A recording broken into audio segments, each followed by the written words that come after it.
Let's go. It's time for the 6th and penultimate day of the All Stars Clash Royale event.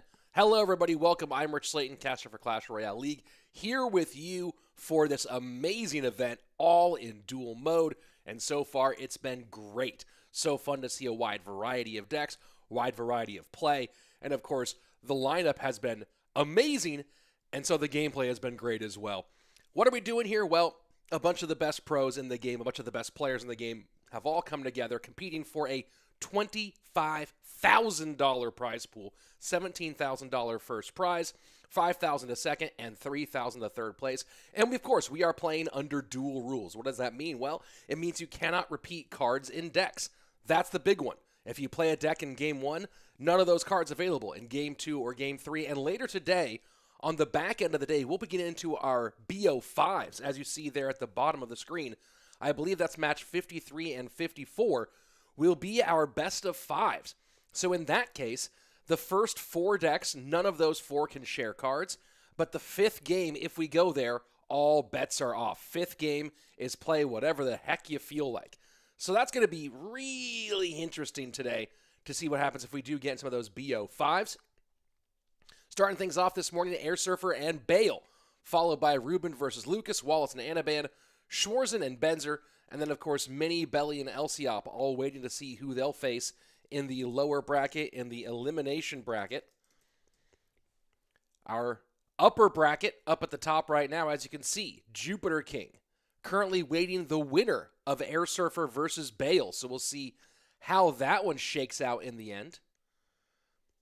Beating Schwarzen in a moderately controversial match. Jupiter King accidentally played the same deck twice. Free win for Schwarzen in game number 2.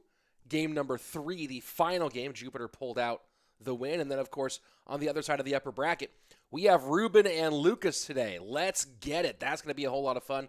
And, of course, Wallace and Anaban. So, starting to get into some pretty fire matchups. Of course, we've had great stuff the whole way. Rúben versus Jack earlier in this tournament. Of course, Expo Master versus Lucas was a great one. Wallace versus Anaban will be very interesting as well. Then down on the lower side of the bracket, the elimination bracket, you see the players right now awaiting to see who they will face on this part of the bracket, right? Who will drop down into the lower bracket. Miniminter, Benzer, Belikin, and Lciop all still alive in this double elimination tournament. Although I believe Benzer already has his matchup. So I'm not sure why the lower bracket's not showing that one. I could be wrong on that one. But I thought Benzer already had his matchup set. But maybe no. I guess maybe he's waiting for his opponent. No, it should be Schwarzen for Benzer. So all good. Of course, if you want to follow on the bracket on your own, go ahead and check out the challenge bracket. Linked there in the chat right now. And of course, if you're on Twitch, command bracket. We'll bring that one up for you as well. And you can check out all the matchups, all the action, everything that's going to be happening throughout today, and what's happened so far.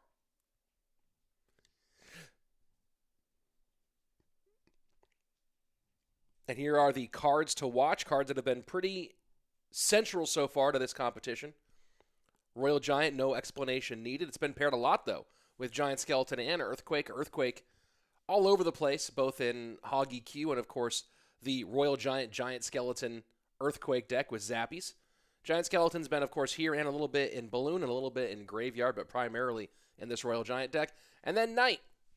Classic Knight. Good old fella. Still pretty strong. Still pretty much everywhere. Definitely one of those cards where people said maybe that was where the Nerf Hammer should have gone rather than the Expo, but you know, one of the interesting things I've seen some free-to-play players upset about the Expo nerf. You killed my free-to-play deck. But Expo is an epic, whereas Knight is a common. So it's one of those things where, hey, maybe there's more decks with Knight that would have been hurt that are free-to-play friendly decks if Knight had been the one attacked rather than the Expo. Still everywhere. We'll be getting into our first match of the day here fairly soon, and as long as we're waiting around here, again, hi, I'm Rich Slayton. That's my creator code right over there. Creator code Rich. When you buy your Pass Royale, or your 100, your 14,000 gems, whatever it is that you're throwing cash at, put in code Rich, R-I-C-H, and give me a little support so that, so I can afford more burritos or whatever it is that I'm feeling like, or more sunglasses. Boom, look at that. Oh, gosh. I just want to wear sunglasses all the time. Like inside, outside, I don't care about anything. I just want to wear sunglasses all day.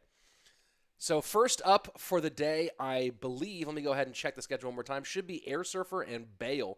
We'll see if the schedule does shift a little bit. Sometimes because of all the different personal schedules we're juggling, those schedules do shift around a little bit. So we'll keep you guys updated as that does happen throughout the day. If you haven't yet, go ahead and subscribe to this channel. And yes, it will be Airsurfer and Bale as our opening match of the day. Let's go.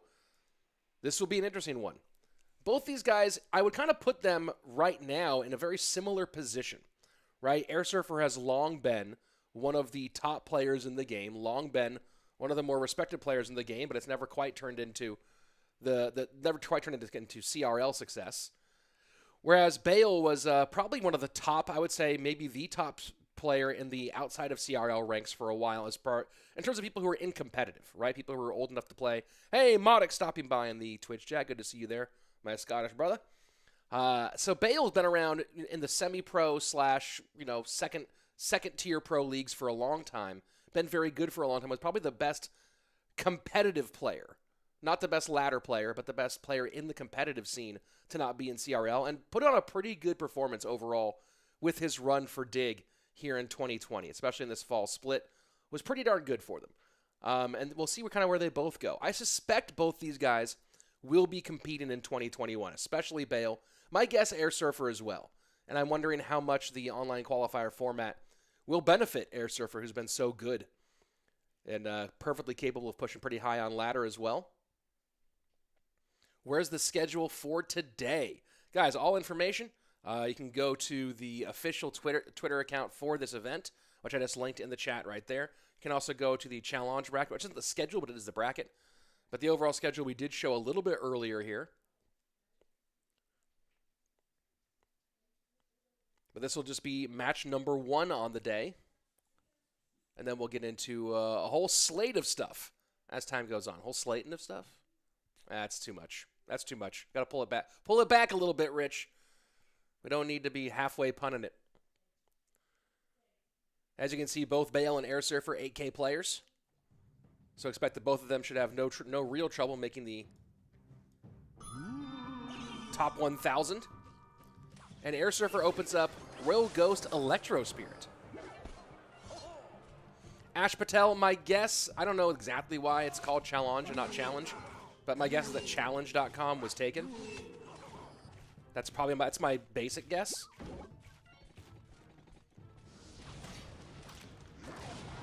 So looking like Cannon Cart Graveyard for Bale. Airsurfer looking like maybe Royal Giant with the Fisherman and the Royal Ghost.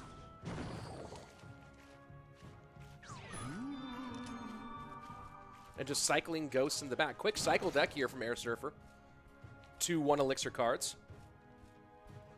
That'll get around fairly quickly.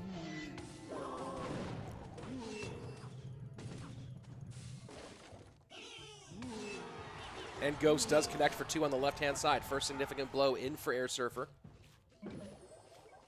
And Bale sets up Defensive Mortar. Don't know about that Defensive Mortar. It seems like that was just what was going to happen, was to go ahead and fireball it. Maybe he expected, trying to predict that there was going to be a Royal Giant in that moment, but not what happened. Jose saying, Rich, you should post videos of you playing. No, I shouldn't.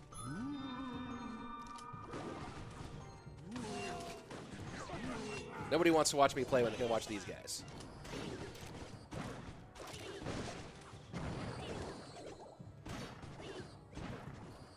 So Bale now a little bit ahead on Elixir. Airsurfer, good small management here, keeps that log, or keeps that Musketeer off his tower, and now they're back to evening.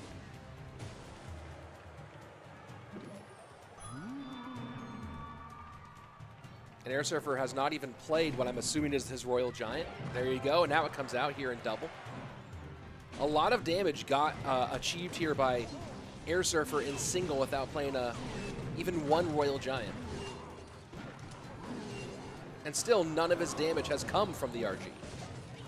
Mortar down here for Bale. And that Royal Ghost from Airsurfer, of course, not going to pick up the mortar, so has to cycle back to a Fisherman after the Electro Spirit.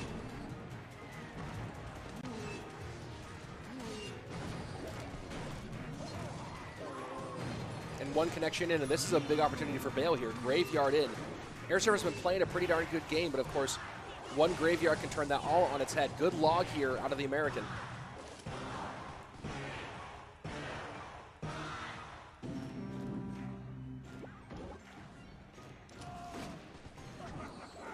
Cannon cart to the left-hand side, Knight down in front, now another Graveyard push in. Skeleton's working on defense, and this is going to be, again, momentum starting to swing towards Bale. Log dies a little bit early there. Cannon cart, luckily for Airsurfer, does not connect. But Bale now is putting all the pressure on. And just like that, after being behind for the entire game with 90 seconds left, Bale takes the lead.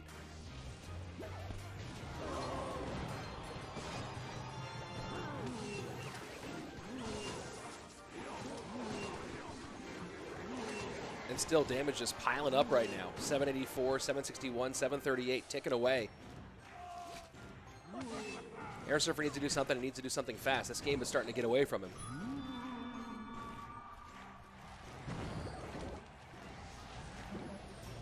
Fireball log will get good value now because of the Musketeer. But that, yep, that mortar connects. And that's the game right there, folks. Mortar gets on tower, snowball in. Poison down, one skeleton should hit, and there you go. GG, well played.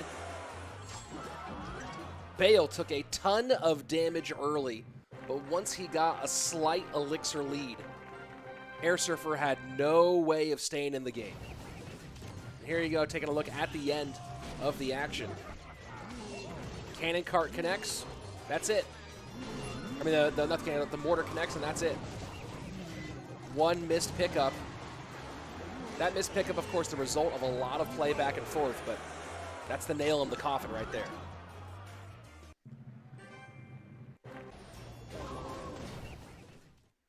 And yes, we do have replays today. They're going to always be the end of the match. They're not able to pick up, you know, any random part of the gameplay. Jess saying, well, some players open their face cams today. It'll be more fun to watch. I don't know. It all depends on who actually has face cams set up. And, you know, the piping in face cams is every piece that you add to a production makes it more complicated. Ash Patel asking, what do you do besides casting and stand-ups, Rich? I am also a producer. I'm also a screenwriter. I sold one screenplay. Well, I was hired to write it. I've written a few, but I was hired to write one screenplay that has been in pre-production now for years. And it was going to go into production this year. Obviously, some things happened this year that made a lot of that kind of stuff hard, so hopefully it goes into production next year. And if so, that would be very nice for me. Abraham saying, Bale's gotten better and better since CRL. Nice to see an underdog do well. Hope he does great in CRL 2021. Yeah, me too. Fam, do you have a girlfriend? Even better. Married with a little mini Slayton running around here somewhere. Has there been a set yet that has not had a graveyard in a match? I believe so, Paul, but I have to go through and scrub every single match to figure that out. Not entirely sure. What does matchup and sample size mean? I am GPMC. Great call. Matchup is discussing the statistics between as these two decks have faced each other, right? So 63% of the time, Bale's deck has won versus Airsurfer's deck. But where it says 6 of 8, that indicates that we don't actually have data on this precise matchup. So what that means, if it said 8 of 8, that would mean when these two exact decks have met, that would be the matchup data, the ratio, the win rate data between those two decks. But at 6 of 8, what that means is that one of these two decks, 2 of the cards have not been played in a matchup. So this is imprecise matchup data between these two decks. And then the sample size is over how many games has been played during the sample period, which I don't know if these stats are pulled from the last 3 days or last 7 days. But sample size is how many games have been played to give us that data. What is a screenplay? A script for a movie, Ibrahim. So I've written scripts for, I've written a number of movie scripts, but only sold one. And it was my least favorite one. It was my least favorite job by far. But if it gets made, good for me. So there you go. And I got paid anyway, so there you go as well.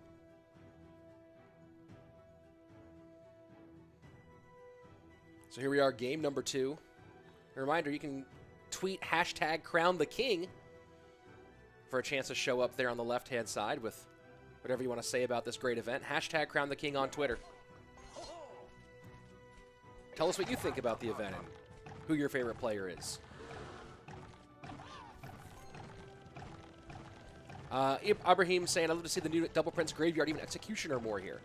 We've seen a lot of Double Prince Graveyard yesterday. That was there a lot. We saw the Double Prince Graveyard, I think, 3 times, maybe 4 times yesterday.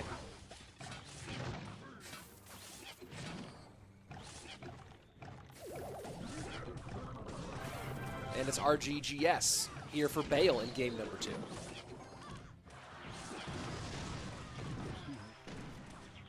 Airsurfer going with Balloon.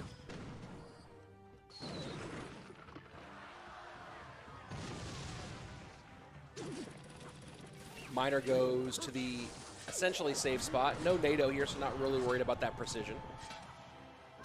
And guys, I will get to some of your questions in between games, especially the more casual questions about me.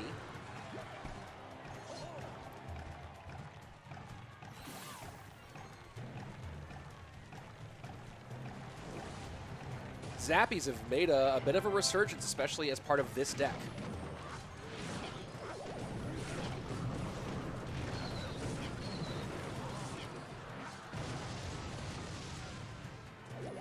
Bar Barrel in. Bar Barrel Zappies together are such a nice, powerful combo. We saw that put to good use by Rúben at World Finals. Zappies behind this giant skeleton one more time. Miner going to work there for Airsurfer.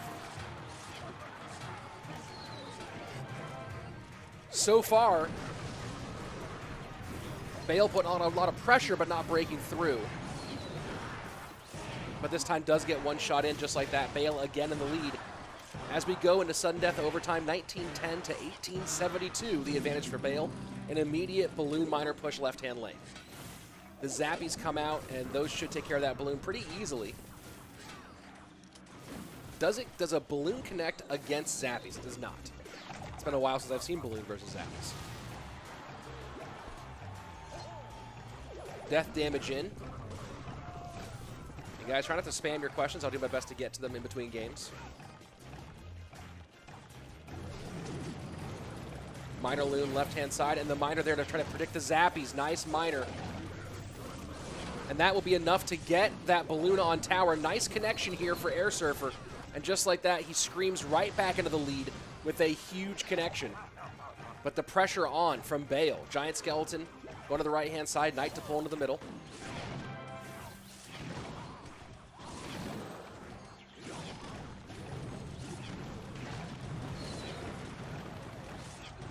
And wow, look at that. Royal Giant does connect. Giant Skeleton Bomb nowhere near, though. 956 to 904. Balloon in. Miner goes, picks up 2 of the Zappies, but not the 3rd. That balloon should be enough to get death damage. No, it falls short. And now Bale putting more pressure on. Airsurfer in a lot of trouble here. And 6 Zappies with no big spell for Airsurfer to remove them. And now Bale realizing maybe he can abuse these Zappies a bit.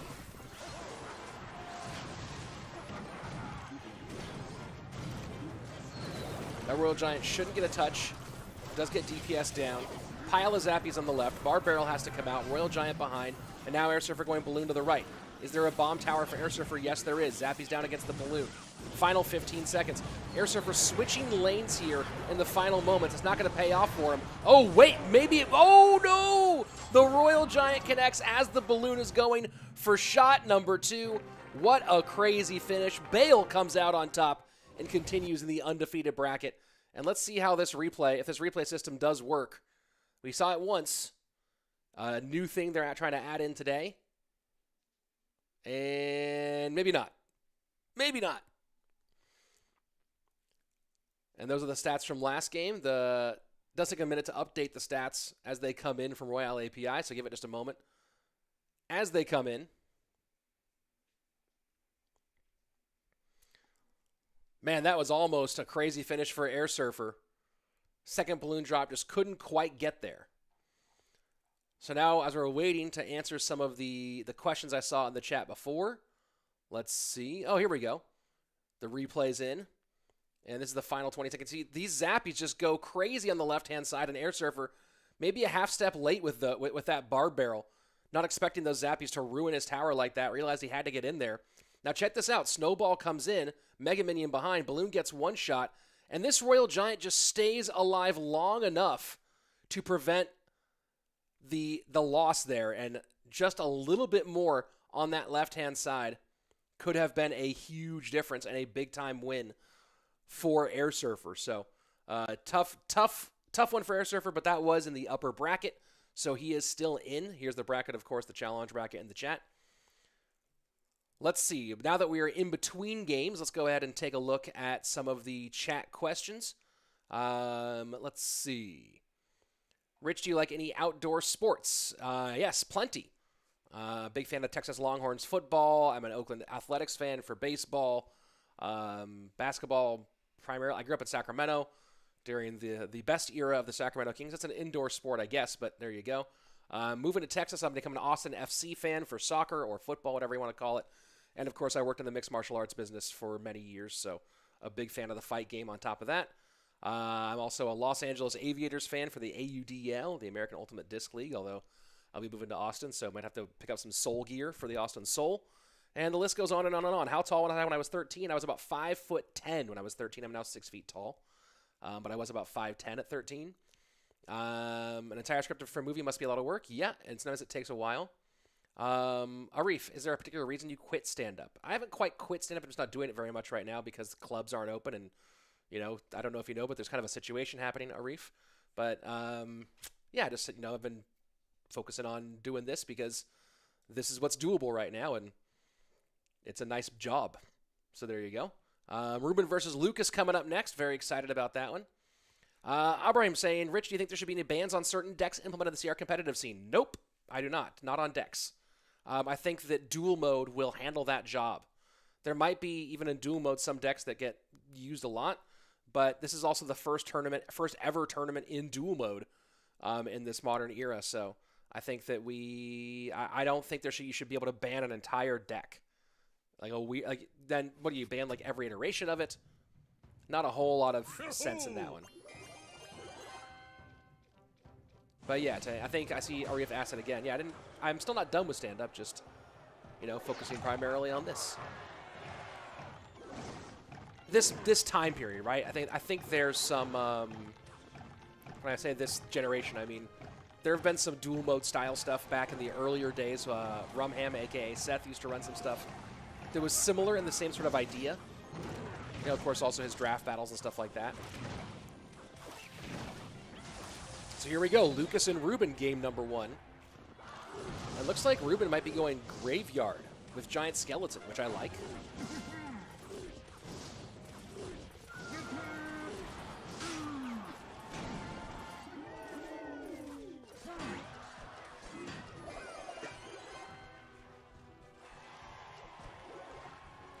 And yes, that era of the Sacramento Kings, exactly, Vlada. Weber, Christie, Peja, Bibi. Balloon to the left-hand side.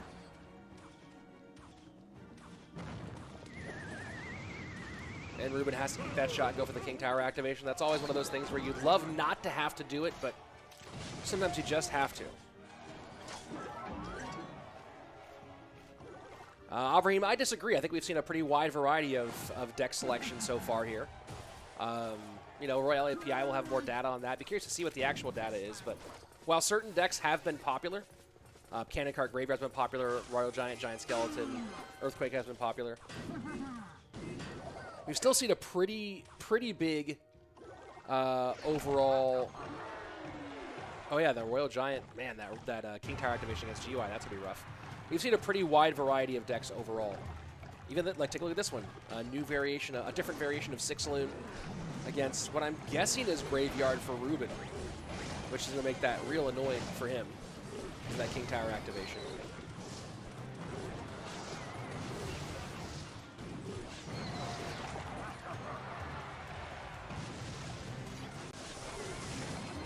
And there you go, Giant Skeleton in, but look at that, the Fisherman pulls the Giant Skeleton in to tank for the Graveyard. No Giant Skeleton bomb on tower. Airsurfer did play the Supreme Shinigami, but he ended up losing 2-0 to Bale. That was an upper bracket match, though, so we'll see more of Airsurfer in the lower bracket.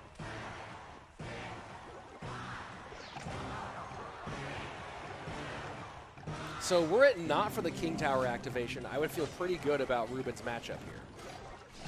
But that King Tower activation making things real annoying for him. Still perfectly capable of winning this, but it becomes much more difficult. Rúben's NATO work, really nice right now. 6-man down, 3-3 split. Of course, 4 go to the left to that Giant Skeleton.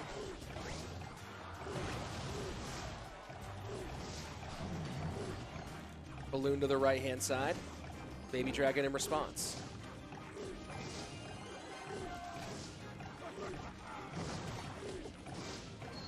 It would be interesting to see if Rúben somehow lost this based on the King Tower, the King Tower activation that he gave, right? Because he had to take that balloon shot on the left-hand side to get that King Tower activation. And take a look at that. Baby Dragon does make things fairly even on the right.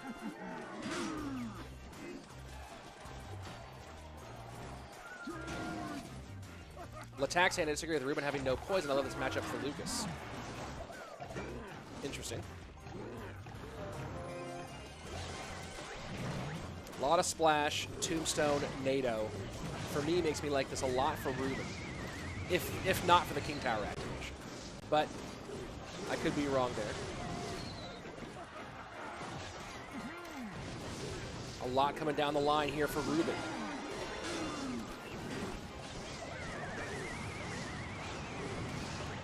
And does the Graveyard get shots? And it does. Rúben now in the lead with 20 seconds left. Lucas going to go balloon left-hand side. Tombstone should be available for the Spaniard, and it is. 1420 to 1496. Rúben's going to NATO that balloon to the center. E-barbs down for Lucas on the left-hand side. Snowball trying to steal this one. 1448. And somehow, Rúben pulls this one out by, I believe, 28 HP. What a madman Rúben is.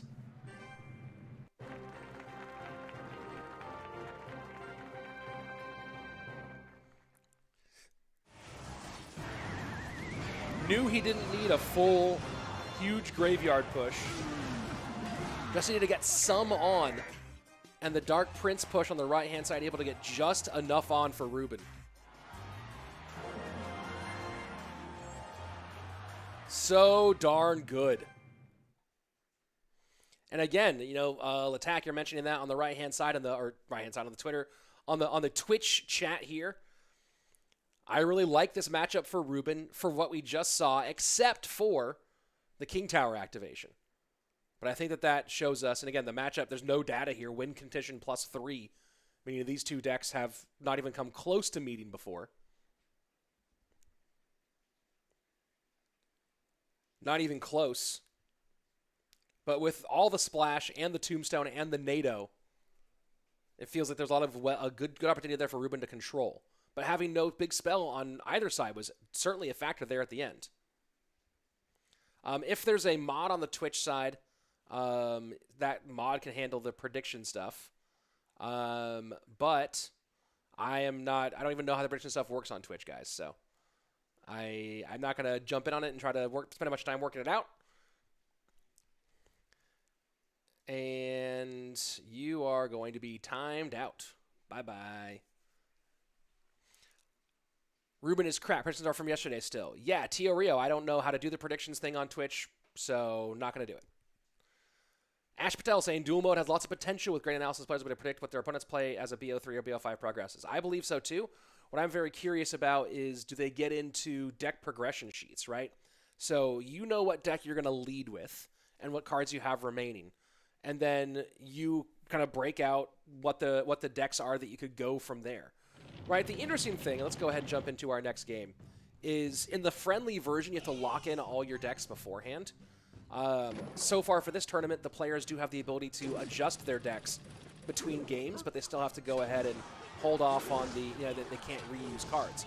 So that does give it a little bit more value in terms of the planning phase.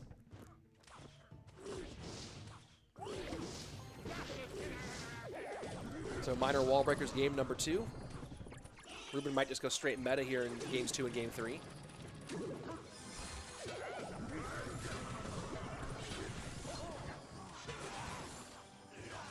And looking like graveyard here for Lucas. Pretty standard graveyard from Lucas.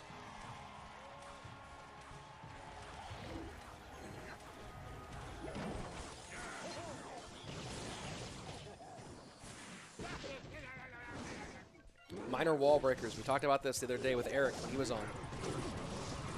And minor wall breakers, one of those decks where pros make it look so powerful, and it is so powerful in the right hands.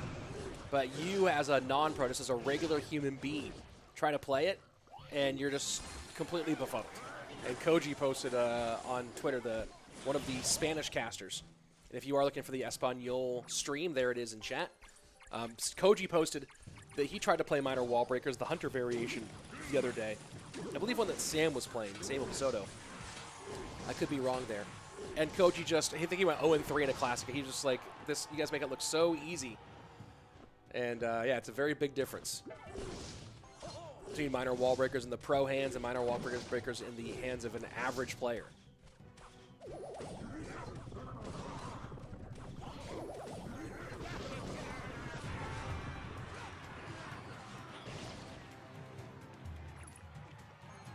And the good game called here by Lucas. Rúben all over him right now.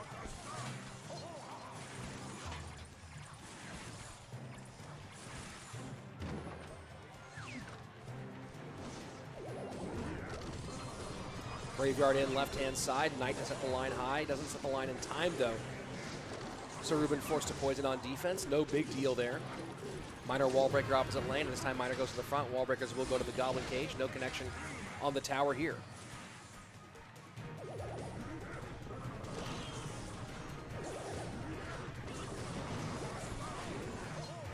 Lucas playing from behind. Gonna have to cage here again. Cage is high. And goes for the King Tower activation at this stage. And at some point, Rúben has to start varying his minor placement, and that seemed like it was a fine time to do that. Lucas might need to counter push into the same lane rather than switching lanes here. We'll see. Minor poison in.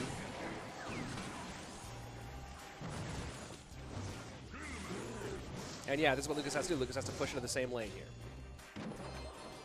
That Tesla making things real rough for him. Full-on minor poison push here in for Lucas. With the Tornado, not an insignificant amount of damage. But he has to catch a minor one. He has to catch a minor and has to catch these wall breakers here.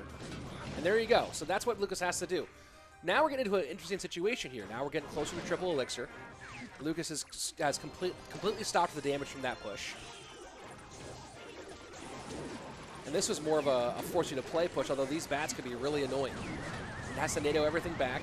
Wallbreaker in. Does Lucas get something down in response? He does. 377 to 1183. How we go to triple elixir. Can Lucas hold up here? Plays the baby dragon in the back. Tesla down early for Rúben.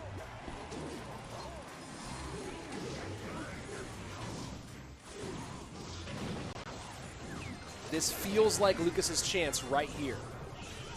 193 remaining on his tower. Graveyard poison in. No tank, though, and 2 Teslas playing defense. 2 Teslas helping clean up that graveyard. Minor will go to the back here. Ice Wiz picks it up. Doesn't matter. 99. 9 HP remaining. That poison will be in real quick there for Rúben. GG, well played. The double Tesla there at the end was just such a lockdown against Rúben. Or against Lucas.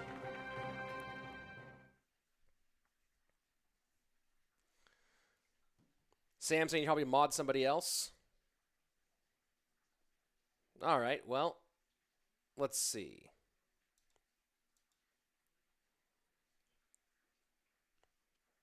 I might. Let me look at that. So there you go. Matchup from game number 2. Rúben completely on top of it. Completely shut it down. Here's the replay from the end. This is that double Tesla on defense against the Graveyard. Just complete shutdown D. Good choices. Look, and this is nice. This is, we're talking about making good deck choices out of, in this duel mode. Rúben, really good choices. Game number 1, I think that was a good matchup, whether he went up against Graveyard or in the matchup that he got. And then game number 2, obviously, expecting Lucas to go Graveyard is what it seems like. Lots of Graveyard responses there. And that's a GG well played. Rúben is pretty darn good at Clash Royale, guys. I don't know if you guys are aware of that. But Rúben is, you know, a world champion. So take that as you will.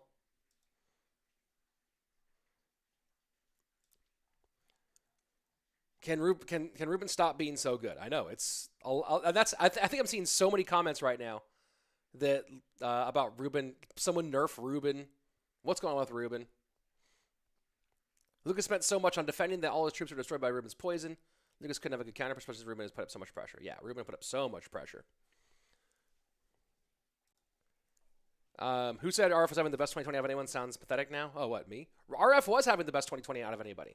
Coming into the fall split, RF was having the best 2020 in Clash Royale, in my opinion. And then Rúben, I mean, Rúben was close behind with the No Tilt League Special Edition win, but then winning West and winning World Championships. Yeah, Rúben's having the best 2020 of the year. And Rúben is the best 2020 of the year, the best year of 2020. So he's the best in the game.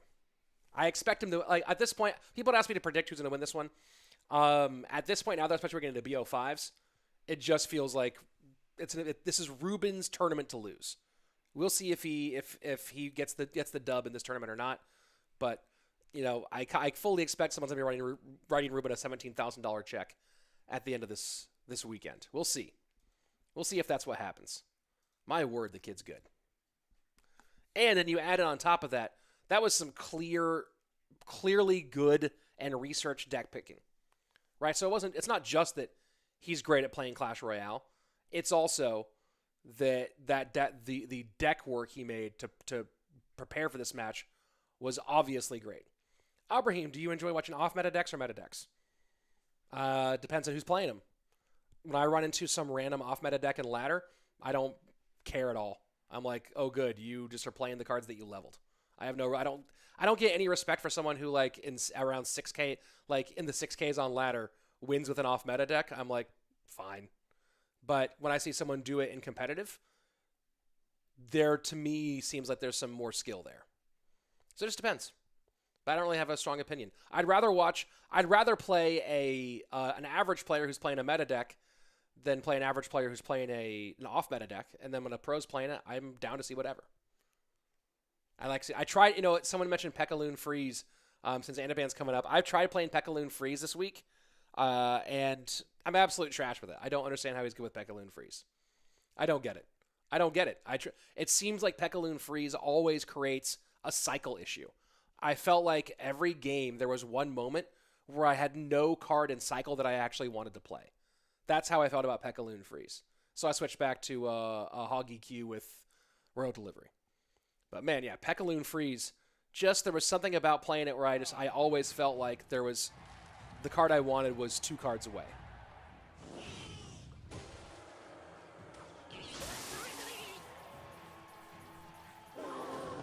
And everyone on Twitch saying, yeah, it is weirdly hard to play. Here we go, Wallace and Anaban. Wallace does have his face cam up. Who do I think can defeat Rúben? Anybody can defeat Rúben. It's just if I'm betting, there isn't a player. If I were a betting man, and I am, there's not a single player on the planet who, if you have me bet on the result of the matchup, that I would bet on the other player. Now, there are some players who I would be like, yeah, I'll bet $1 million on Rúben, and some players who are like, I'll bet 5. But there's every single matchup. I cannot think of a player in the game where I would actively say, I'm going to bet against Rúben in this one.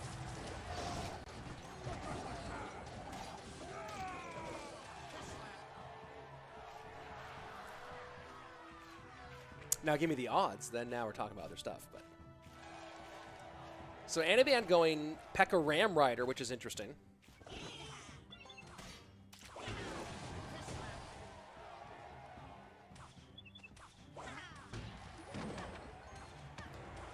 Very interesting. So we will not be seeing P.E.K.K.A. Loon Freeze, obviously. What if he goes MK Loon Freeze, right? This is a throw off so that you think we're not going to see his Loon Freeze deck, and the next deck is MK Loon Freeze, or just mini P.E.K.K.A. Loon Freeze.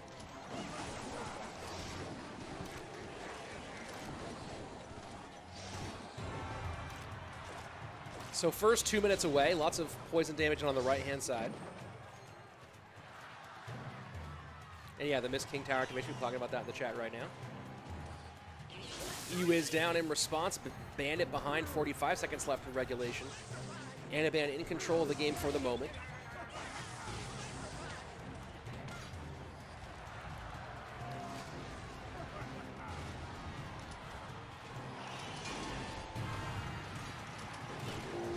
And that P.E.K.K.A. doing a good job forcing the log out, getting all that damage blocked. And now this is going to be a little bit of a challenging push here for Wallace, I think. Has to get the cage down in front, but I think this ends up with Wallace a little down on Elixir. Yes, it does. Well controlled, though. Very well controlled.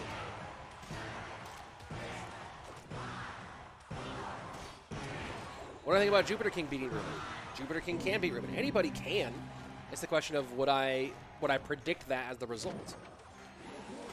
And especially in duel mode.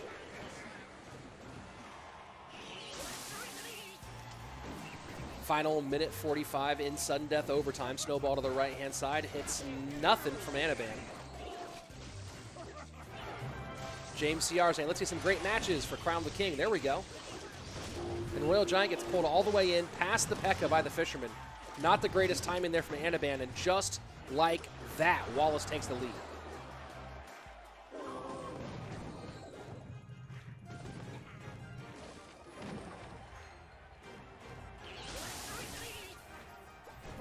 Wallace put together some nice stuff here, especially using these low elixir cards. Spears to the left-hand side.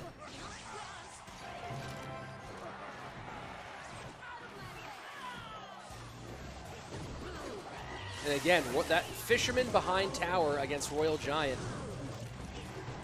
I just don't quite understand the thought process there. Fireball in, Wallace all over it. Wallace sets up cage here. This seems like it's Wallace's game now. For a minute there, Anaban had some good control. As long as Wallace doesn't lose control here of this P.E.K.K.A., which I think he'll be fine. Ram Rider in, log behind, and yep, there you go. Anaban calling the good game. He knows it. We know it. That's a GG, well played. Fisherman goes, doesn't even pull the Royal Giant because of that Spear Goblin. Very, very nicely done by Wallace.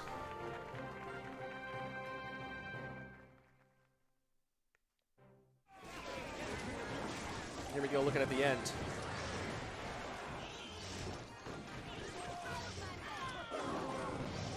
And the log fish boy combo over on the right-hand side.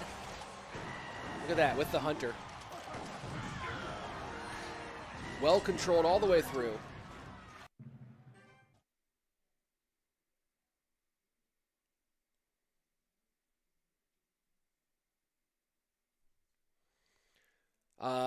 Let's see. Game number 1. Let's go ahead and take a look at these decks here for a moment. Wallace using Fireball, Log. You know, spells are always a big part of this conversation. On the other side, Snowball and Poison for Anaban. So Anaban, look, I would not be surprised if Anaban went MK Loon Freeze, right? That wouldn't surprise me. It's very Anaban-ish to do it, especially now that Royal Giant is out of the game. Especially now that Royal Giant is not going to be played by Wallace. It seems like an Anaban move. Wallace taken out. No more Royal Giant, obviously. Maybe it could go Balloon, but it feels like Wallace might go Graveyard game number 2.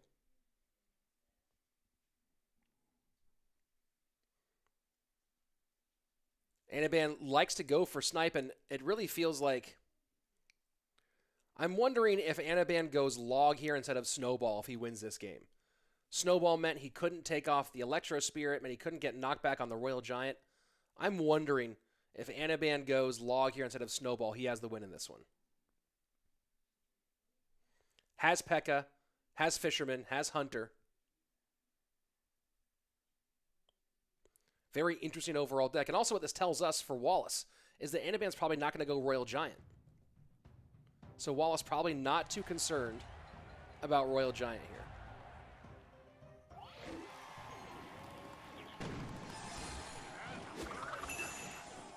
We'll see if Anaban is in fact going Graveyard. And going aggressively Graveyard. And it's GY Freeze. Well, of course Anaban's going to freeze. And that's overly aggressive. I think this is going to be rough for him maybe.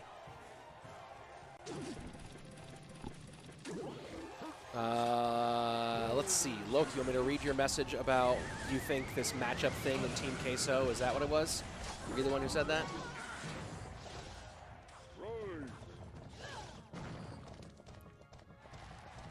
Oh man, this is such a long scroll. Yeah, it's not even in the scroll anymore, Loki, so I cannot be a dearie and scroll to read your message because it's gone.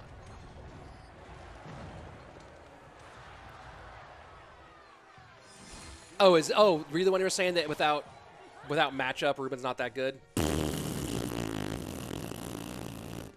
That's my professional response to that opinion. That's my absolute professional response to that opinion. Rúben's a god at this game. People just want to find a way to be a naysayer. Rúben is so good. You add in good analysis on top of that, and yeah, a good player is backed by good people. But to try to like undermine Rúben's skills and accomplishments in this game because he has a good team with him, so silly. Yeah, Rúben is the matchup. I want someone quote me on that. That's my official response to criticism of Rúben.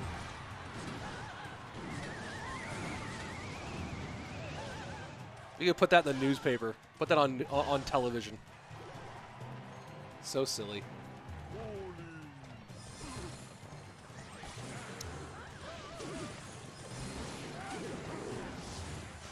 So Bowler GY Freeze is very, very appropriate for Rúben. I mean, for Anaban. We're talking about Rúben so much. And of course, Anaban in great position here. And there you go. Anaban might be the best player with NATO in the game. If you want to talk about Anaban, Anaban's of course legendary sniper, but he might be the best NATO player in Clash Royale. There's a reasonable argument for that.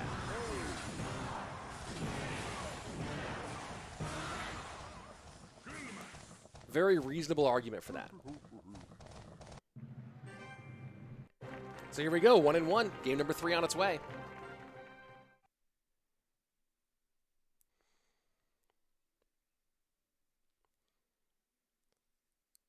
Can I explain why I say what, Wolfgang? What question are you asking about on Twitch? Clarify, guys. When you guys ask me a question, make sure you have clarity to it, because if you just say, "Hey, why'd you say that?" I don't know what you're talking about. All right, so here we go. Game number 3 on its way. Let's go ahead and take a look at the decks from both sides that we've seen played so far. Of course, Wallace now going no Rocket, but didn't play the Rocket, but playing the Minor Wallbreaker deck. Here you go, looking at the end. No real conversation about this end. this was pretty straight up forward, straight up and down. Why do I say Anaban's the best NATO player? I think it's a very likely argument here that Anaban's the best NATO player. I mean, just he rarely ever makes an actual mistake with NATO, and you see so many players mess up with NATO all the time. But also, you see Anaban make these big outplays with NATO. The number of games I've seen Anaban win because of a great NATO play, it's high. I don't think I've seen anyone else do something like that with Tornado. So he uses it effectively on defense and makes some really great outplays on offense with it. Loki saying, I understand what you say, but if you give Morten the matchups like you would get the same results. I'm not saying Rúben is bad or that he isn't a GOAT, but I'm just saying analysts are making him a GOAT. I mean, look, I think that Rúben and Morten are both on very similar levels. I think it's, at this point, when you get between like Rúben and Morten, right, you're starting to split hairs there pretty thin. But I'll say this, that, Morten's had some phenomenal seasons. In high-pressure situations, Rúben has performed more than Morten has. And there's just not an argument. And I'm a huge Morten fan, huge SK fan. I don't own a lot of gear from teams in CRL. I own an SK shirt, right? So, although I might be going ahead and buying that Team Queso World Finals long sleeve shirt because that thing is fire. I'm gonna go ahead and order that. The thing is so dope. But yeah, Rúben played through. Rúben has had good matchups. Rúben's also played in high pressure with bad matchups and gotten the win. So I think Rúben, I mean, it's hard for me to make any argument that you don't put Rúben above Morten on a list of the top 5 players. But they're both on that list of the top 5 players. So it's a hard argument to get into.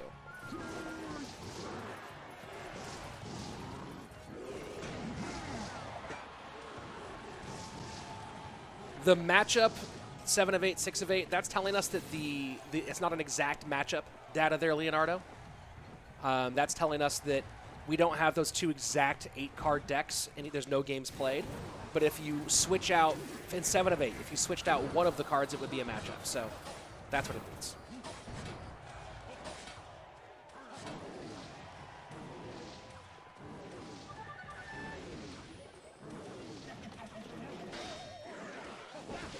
So I'm just going to see Lava Miner arrows from Anaban. And Wallace not happy about it, obviously. Should be GY.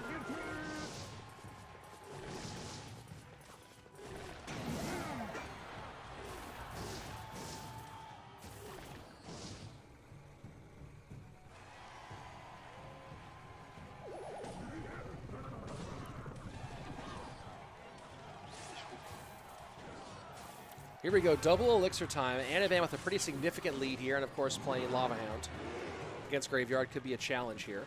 Although I don't know how well Anaban, if Wallace can control here well enough, and this is going to be a well-timed poison. I don't know how Anaban handles both Princes if Wallace can find an opportunity to get them both down. Splits his Abbeys, and now does he go with the Classic Prince? There he goes, Classic Prince to the left.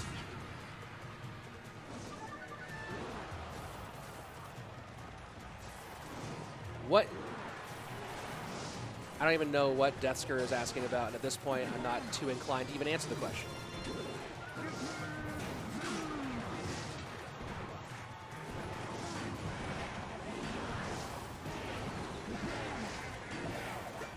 Poison into the right-hand side just like that. Wallace back in, and this is the power of double Prince.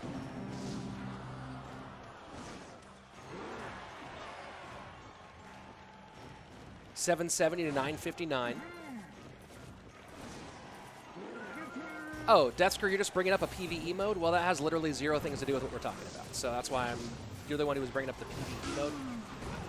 Yeah, I'm ignoring it because it has 0 to what we're doing. Has nothing to do with what we're talking about. And honestly, cool. A PvE mode would be nice. There's your answer. 90 seconds left. Man, I'll tell you what. There are a lot of decks that, look, I think the biggest meme in this game is that the deck you hate the most is the deck you played against last. Oh, look at that. Prince to the left-hand side. GG, well played.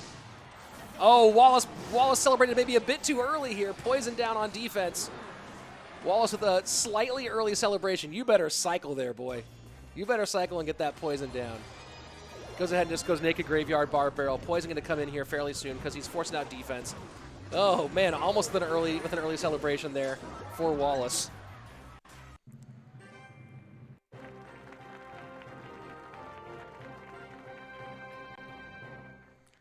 Let's see. Locust saying, I feel like Morton and Rúben should play a mirror matchup, but same starting hands, like both play minor. Wahlburgers both play, and CU is actually the GOAT.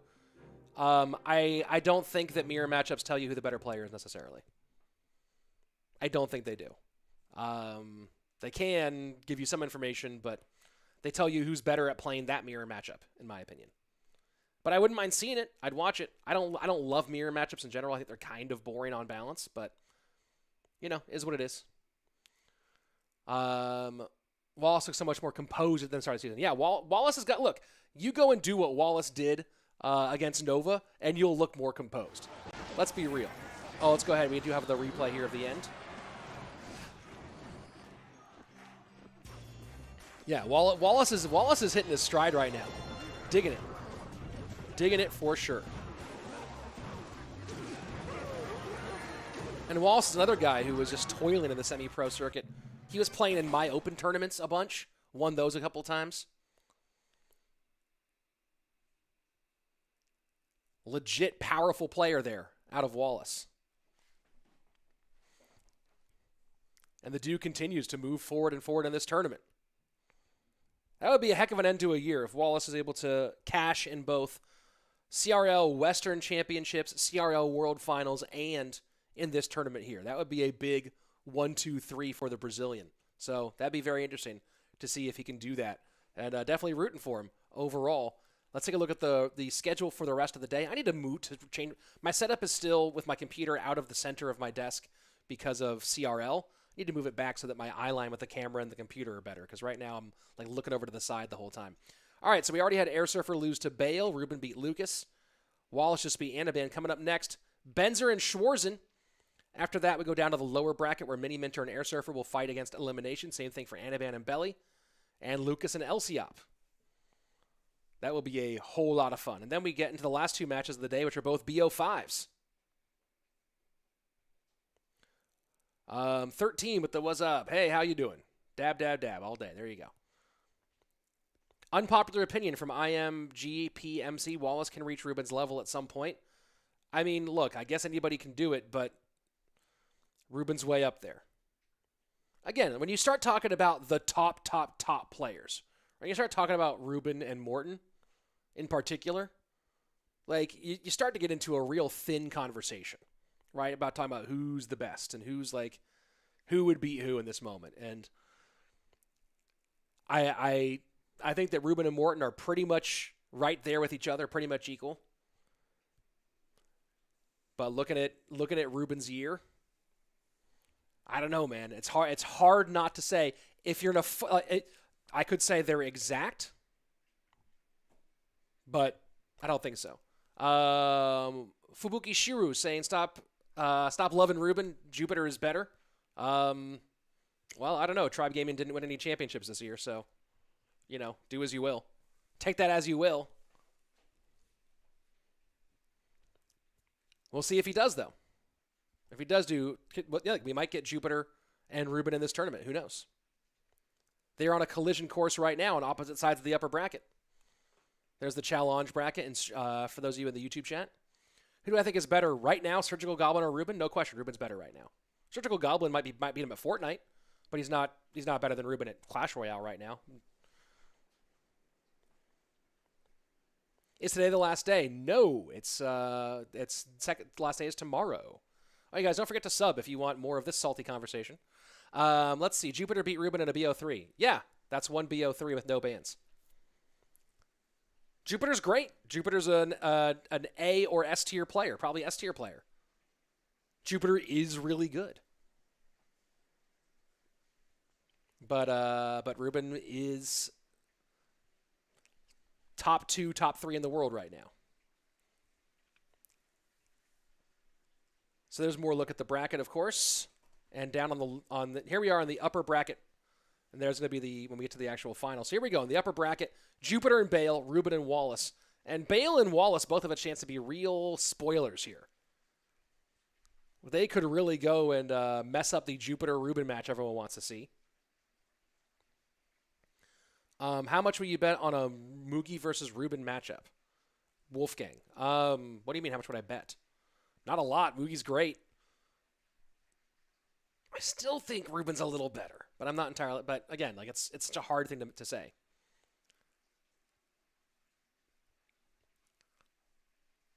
Look, I'll do my best to tell the truth, right? And let's talk about one truth. How many rings you got? That's a truth, right? That's a question. How many rings you got? Rúben won 3 championships in 2020. Won the No-Tilt League Special Edition, won CRL West, and won the CRL World Finals. And won all of that 70 to 90% on his own. No offense to Kuchi and Benny and JP. And JP and all those guys stepped up a lot in playoffs and World Finals. So all respect there. And JP was good in No-Tilt League Special Edition. But Rúben basically won those 3 competitions. So you talk about putting those rings on. Show me your hardware. Dude, that guy's got a cabinet going. That's all I'm saying. That's all I'm saying. He's got a cabinet of stuff. And a lot of other players don't have that. So there you go. Talking about players who would like to add some rings. The rings, son. The rings. How many people want to add those in? Schwarzen and Benzer. Both looking for one. That's for sure. Yakitori or Rúben? Rúben. Come on. Blake Costello. Good to see you. Welcome back, sir. Is today the last day? No, today is the last day before tomorrow. Rich, what did you cast before CR? I was a mixed martial arts play-by-play commentator for 7 to 8 years in the Southern California area. Jupiter, highest win rate CRL West. Not in the fall. Not in the full-length fall season. Not even close in the fall. You know what? I can actually tell you. I'll go to because I actually kept all the stats for the season. I can tell you exactly what the including playoffs, what the top win rates were in CRL West 2020 fall. Because I actually have the chart right here at my fingertips, folks. What? You do? Yes, I do, because I love stats. So, on the 2020 CRL West spring season, number 1 win rate, Morton, 72%. Number 2 win rate, Rúben at 70%, and number 3 win rate at 68%, with less than half the same number of games played, Jupiter King, 15-7. Jupiter King played 22 total games in CRL West this season, this fall. Rúben and Morton each played 46. So, there you go. Jupiter's great. Show me the rings. Hey, big fan from Brazil Natural. Thanks for joining. Here we go. Benzer and Schwarzen. I'll tell you right now, Indonesia is up and watching. JTV, I think, is streaming just these matches for Benzer. And Indonesia is super excited. Motivated community to get behind their champion. Imagine this team. Rúben, Mugi, Morton, OP, Sam. Yeah, that's filthy. That's a filthy squad.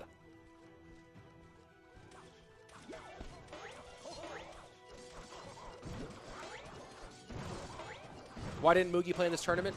I think he's busy with school stuff. So Hog EQ for Benzer, Schwarzen. Recruits and Zappies. Is this Balloon for Schwarzen? Or is it Royal Giant? Is there a Royal Giant version that runs recruits with the Zappies?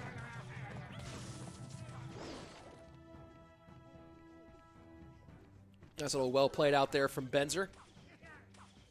Benzer's a guy who's, you talk about players in the East, one of the best players in CRL East. Has been for a long time. Not winning championships. Right? So then where do you put someone in the conversation? If someone never pulls down the ring, where do you put them in the conversation? Right? And that's a real question. Interesting thing about this matchup is that Benzer has really no great response to that flying machine. He has to wait for the flying machine to cross the bridge and then do that. Get delivery down and hope that his Princess Towers or his archers finish it off.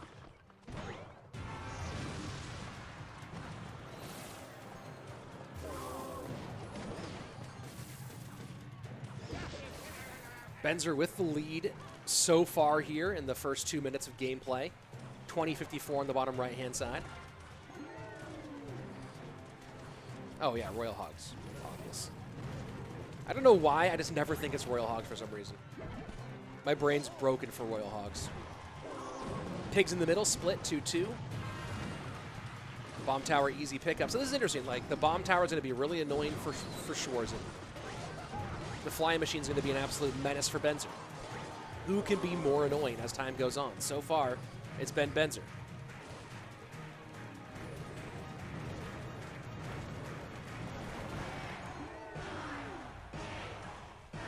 Get the chance to check out Little Shen's streams on Huya. He's very entertaining. I've never watched any streams on Huya before.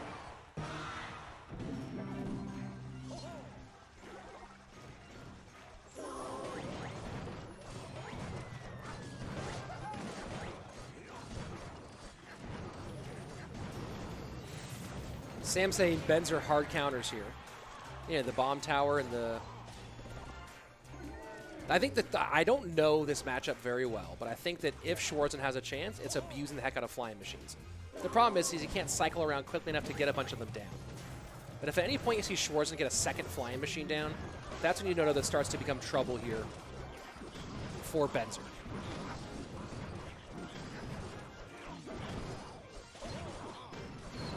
The bomb tower is just controlling so nicely here for Benzer so far. Splitting the Zappies, 2 to the left, 1 to the right is Schwarzen. More log cycle on the right.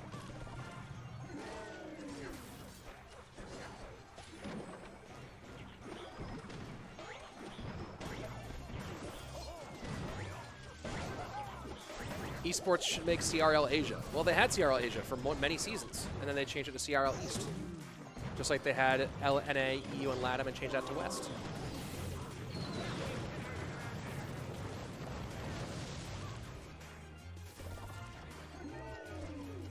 Bomb tower back again here for Benzer. Flying machine in the middle to deal with it, but there you go. That flying machine gets on there fairly quickly. The question is, can Schwarzen deal with these archers and keep this flying machine on the board for a little while longer? For the moment, he is.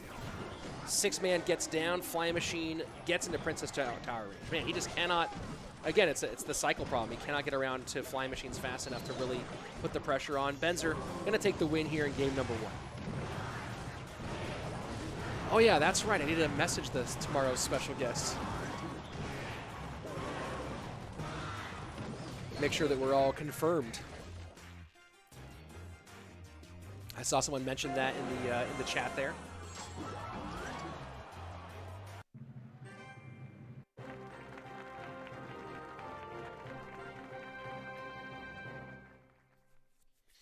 Morton just uploaded a BO5 against Rúben himself on his English channel, says Alex Konev in the Twitch chat. Oh, cool. Well, go check it out.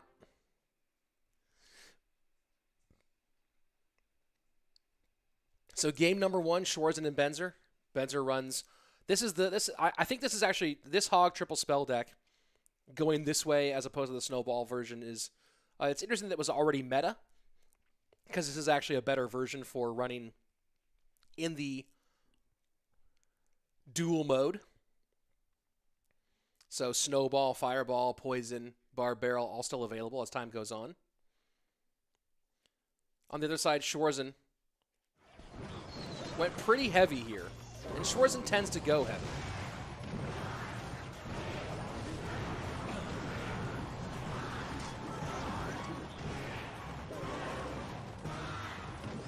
Pretty easily controlled there throughout the whole way.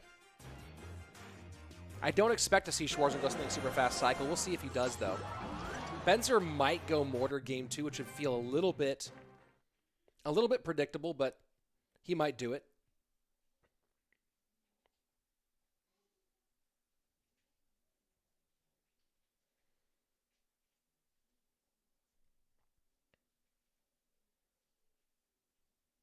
Is Morton playing this tournament? No, Morton's taking a little time off.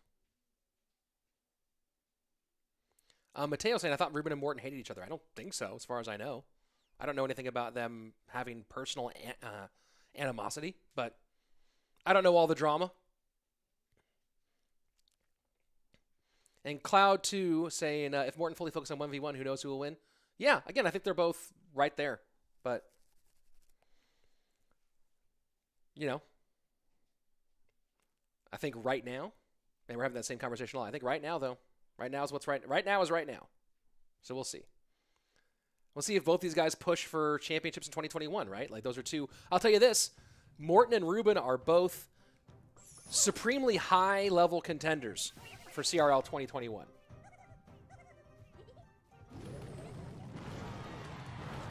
I think Benzer is in that mix, but you know, I would personally right now, I put Benzer more on the A tier rather than the S tier. And that's not going to endear me to the Indonesian fans in the chat right now, but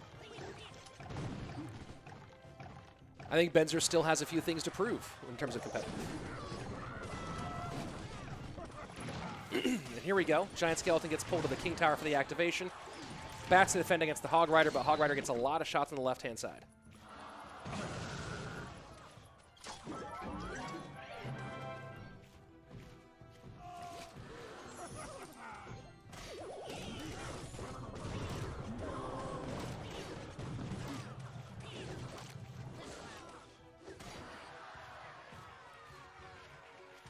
And someone bringing up the question of Lciop.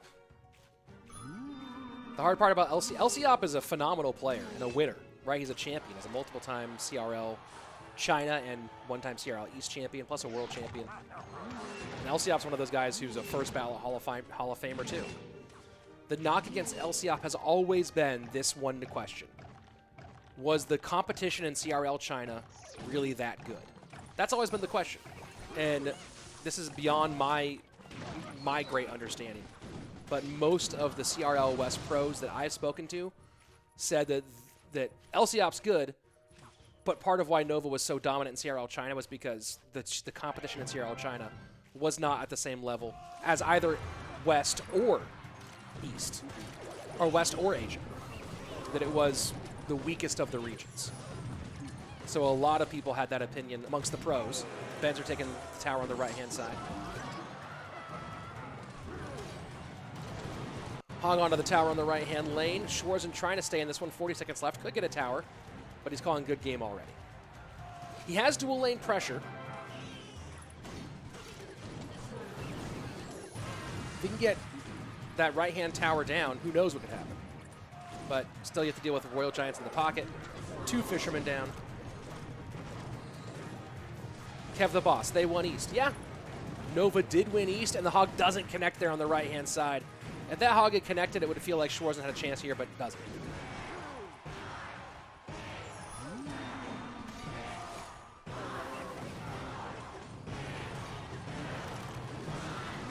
And there you go. GG, well played. Benzer, clean 2-0 to move on. Schwarzen eliminated. Benzer stays in the mix. Let's see. Nova won CRL East. If I remember correctly, Nova, didn't they kind of struggle to qualify for playoffs in CRL East, and then they came from behind? But they did win CRL East. You're absolutely right. They won. This was their most impressive season, and a lot of it, I think, was because they got AUK back. Right? Nova without AUK was a little bit less powerful. But Nova did a good job of coming back this season. And then, you know, Nova got eliminated in the first round of Worlds this year. But yeah, Lciop's in the conversation. Here's the thing is, no matter who I say is the best player in the world, some of you gonna be angry. Well, not everyone can be. There can only be one best player in the world, guys. There can only be one. So if I say someone that you think is the right person, you'll be really happy. But if it's a person you don't think is the right person, you'll be really upset. So, is what it is.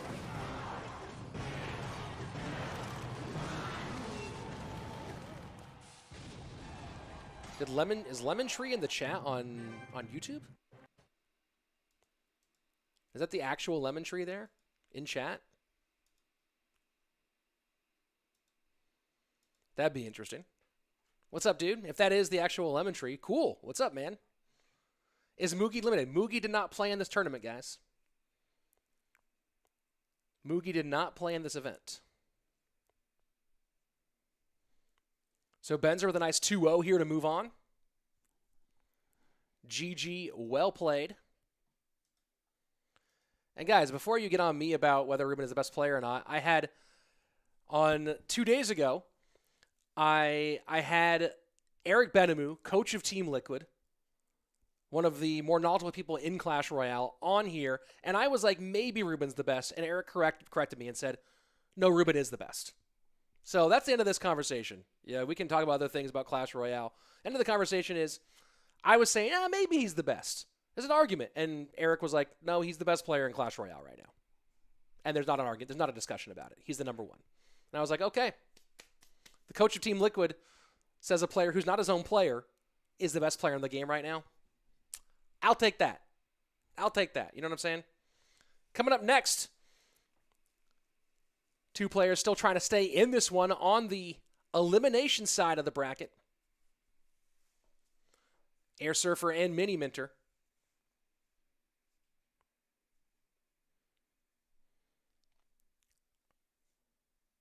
We'll see if Mini's back on cams again today. He has had player cams for a big part of this tournament.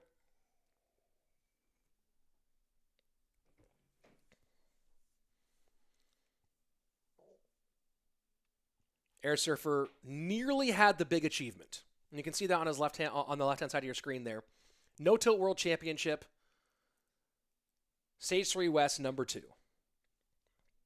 Airsurfer had a really good shot at becoming the No Tilt World Champion. But in the end, not quite there. Of course, Airsurfer is the 3-time global tournament winner. What he did with Expo through those tournaments was nothing short of miraculous. Speaking of Expo, of course, Lemon Tree in the chat on YouTube, one of the best Expo players in the history of Expo.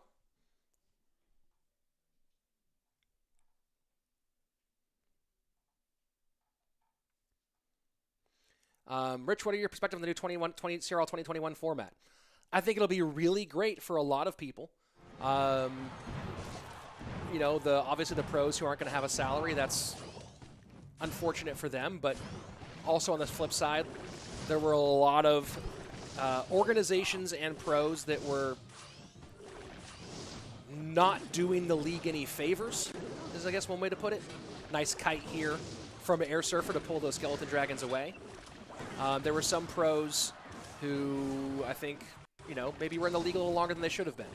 And there were some organizations that didn't give their all to CRL and didn't get totally behind it. You know, if we had a league full of quesos and SKs and tribes and liquids and teams that really cared a lot about the league and really put a ton behind it, that would be one thing. But, you know, there were a few organizations, I think, that were in the league to be in it and didn't really put enough passion behind it. And then there were also some players who, again, you know, there were players who I think that probably should have moved on before they did and maybe overstayed their welcome a bit. So I think this will be good in a lot of ways.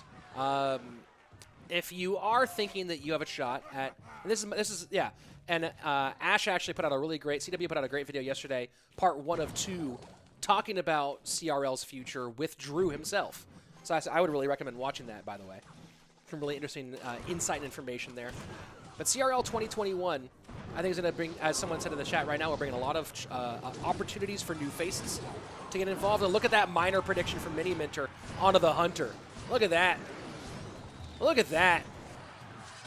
When Mini's on, he is on. When Mini is on, he is certainly on. Nice minor prediction. That's a ton of damage on the left-hand side.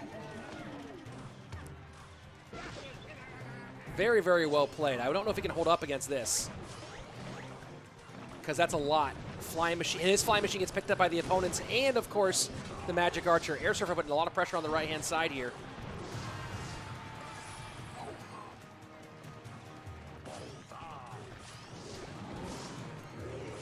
Lava Hound on the left. 263, 756. Here we go. Final 20 seconds of regulation. And there you go, the high barbs from Mini. Still anybody's game, especially with the lack of ability to put single target, to put true spell damage on that left-hand tower. Fly Machine going hard on the left-hand side here. And the Fish Boy picks up the miner after one shot. But that is one very, very important shot. Here we are, sudden death overtime, 684 to 125. Miniminter has to go. There you go. Barbs high. Arrows on defense. Needs to get one more miner connection. So here's the big question. Where's that miner going to go? Barbs to the right-hand side. These barbs will do a lot of damage here on the right-hand side, maybe more than I think Airsurfer had anticipated. These barbs put in some real work. Miner goes to the front inside. Hunter does get the pickup. Bandit might dash on the right. Cage does pick up. 120 left. And look at this, 108 to 125. Flying Machine connects, and Miniminter takes game number 1.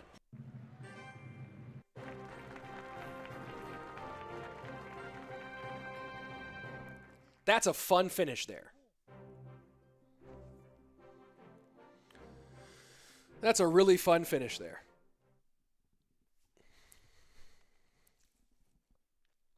So taking a look at the... I'm going to go ahead and bring up some other stuff here as well as we're talking about it. Taking a look, though, at the decks for game number 1. That's the wrong Airsurfer account. Darn it. I clicked his Misfits account rather than his personal. 1 second.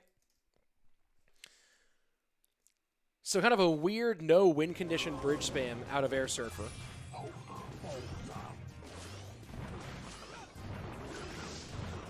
And Mini with Lava Miner. But, you know, Mini only burns one spell here with the arrows, and one he doesn't really need anywhere else. Look at that. Yeah, the Flying Machine escapes. Airsurfer's Flying Machine not quite down in time. Man, Mini's miner play in that game was great. Mini's miner play in that game was really, really great. What Airsurfer did here was nice because, look, the fun thing for Miniminter is he's probably not facing Royal Giant with Fisherman and Hunter gone. So that's a big difference. Not going to face much in the way of Royal Giant, most likely.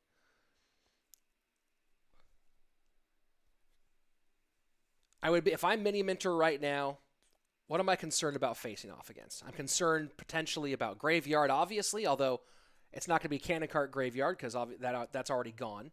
But I am concerned about other Graveyard variations. You're not playing Miner against NATO, so that's nice. If I'm Miniminter, I do not go Balloon in this next game, right? Because you feel like you might be against Tornado in game number 2. From Airsurfer's side of it, this is interesting because Airsurfer, I don't think, has played this at all. He actually might go with essentially the same deck. He might go Lava Hound in game number 2 himself. That wouldn't totally shock me. Mini might be going Graveyard here.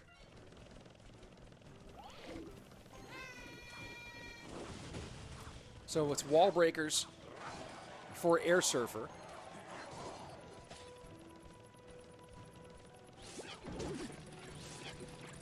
And it's going to be, I think, Cannon Cart Graveyard for a variation of Cannon Cart Graveyard for Miniminter. Is this the same deck that Rúben ran? Is this the Tesla deck that Rúben was running? Tesla Poison as the last 2 cards.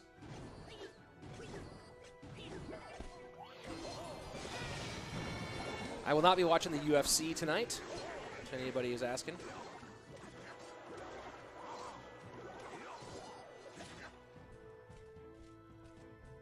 So probably Tesla the last card, so this is a tough matchup for Mini.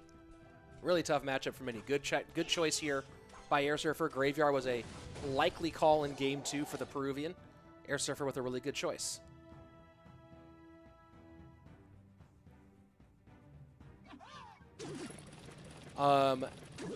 As far as back to the 2v2 or to the CRL 2021 conversation, what does it mean for coaches and analysts? I think the analysts will still have a lot of opportunity. Coaches, I think, will have far less opportunity, unless you're a coach/analyst.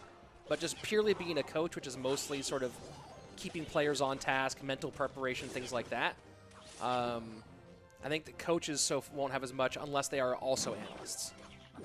But you also look at it more like prize fighting, right? Where if a player really thinks that they have a good shot, making a deal or hiring someone to be their coach/analyst, I think might be a legitimate thing.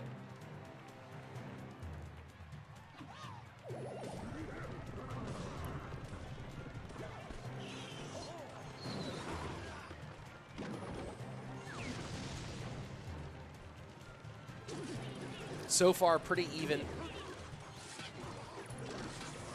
Airsurfer needs to get some damage in single, or in before triple, I mean.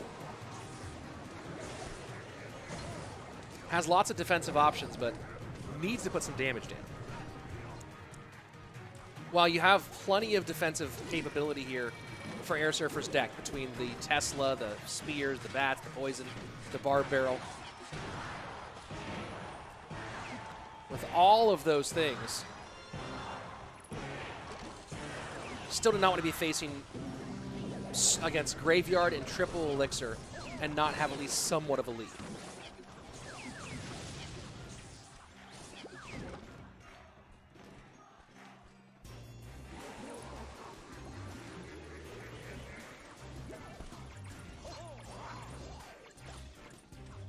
And you see Airsurfer starting to kind of build a house here with multiple Teslas. And that snowball goes into the middle, so that means Spear's totally available here. Mini's starting to chip away on this left-hand tower, but that snowball did him no favors. And now a minor bats push forces a lot of expenditure on the left-hand side to defend against it, and now wall breakers can come behind with that Barbarian tanking. Has to go high with the bomb tower. Look at this, Spears on the left-hand side. Airsurfer now starting to stretch Miniminter thin as we get closer and closer to triple Elixir time. And just like that, Airsurfer is in the lead, snowballing on the right-hand side, plus Fireball. The Snowball-Fireball combination. And Mini is still behind here. Minor poison to the right. Airsurfer adding to that lead, 45 seconds left. Mini's going to need to start going same lane here. Tesla's stacked high in the middle from Airsurfer. Not sure if that's the play. He stacks troops here on this poison.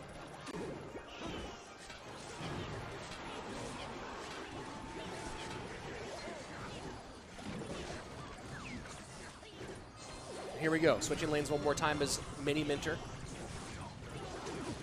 And the hard part, one of the crazy hard parts about this matchup from Miniminter's side, he's going to call a good game now, and Airsurfer had it pretty well locked down. One of the crazy, and a great deck choice here by Airsurfer. Great deck choice. It seemed, you know, you looked at what Mini played game number 1. You definitely felt like there were options for him to be playing Graveyard in game 2 after the Lava Hound in game 1. And you feel like Graveyard's coming at some point. So good deck choice here by Airsurfer in game number 2. And the fact that it's the Spears, and we'll see that deck in a moment, it's the Spears and the Bats, right? And Pyrofoot just made the exact same, as I was about to get into it, Pyrofoot making the same comment in Twitch. You can't snowball both of them. So Bats inside on the Graveyard, Spears to the outside.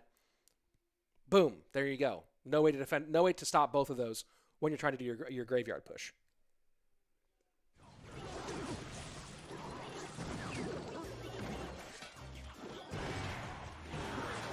Interesting choice here, of course, going with double ball here, Fireball and Snowball.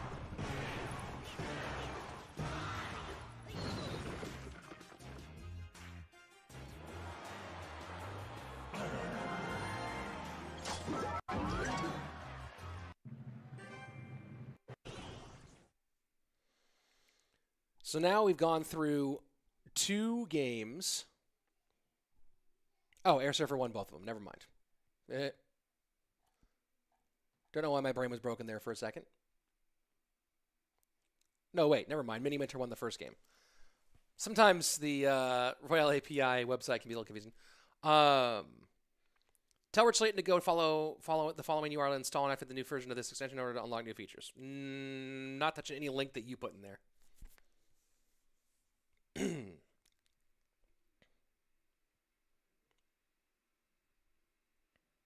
In Ghost Clash Royale, there is no emote. But nice try there. Solid troll attempt there, sir. Very solid troll attempt. So here we go. Game number 3 on its way. And let's go back and look at the decks here for a second. Airsurfer has a lot of options spell-wise in this one. Having it really used very little in terms of spells. And Airsurfer going maybe double bait here? If he's going to straight up bait, that would be fascinating. If he's going straight up single bait, that'd be fascinating. Because he also is probably, oh, interesting. So is it going to be Graveyard Royal Giant? So it is double bait, and it's Graveyard against Graveyard Royal Giant. I mean, Giant Skeleton Royal Giant.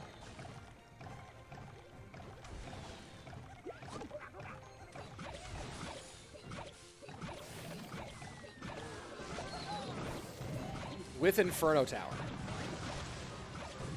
I don't know if Airsurfer's doing his deck picks on his own. But he's getting good ones today.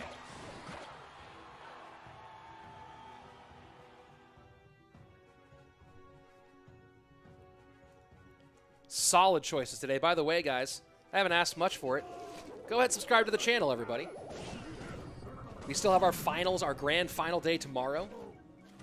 If you haven't subbed yet, go ahead and throw the subscribe button on. Make sure you come back tomorrow for the big finals.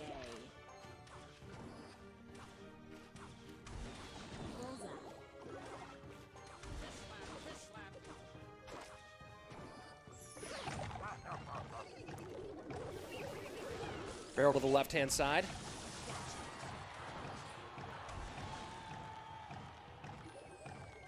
And that's going to be a lot here. Giant Skeleton, Royal Giant needs to control up high. And that EQ, this actually feels like it's going to be kind of difficult. Does Airsurfer stop the shot? He does not.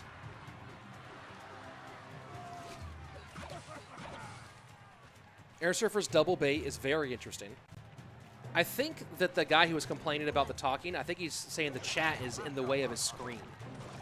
I think that's what his issue is. If someone can tell him how to turn off chat, somebody who's new to the YouTube app maybe, that might be the issue.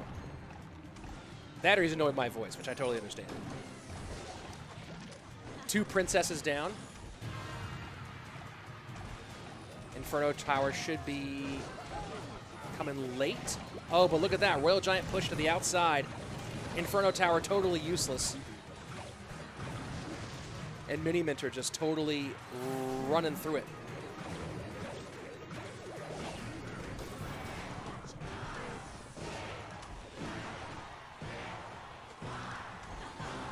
The fact that the Giant Skeleton gets in front of the Royal Giant and then they can EQ the Inferno Tower makes this really hard for Airsurfer on defense.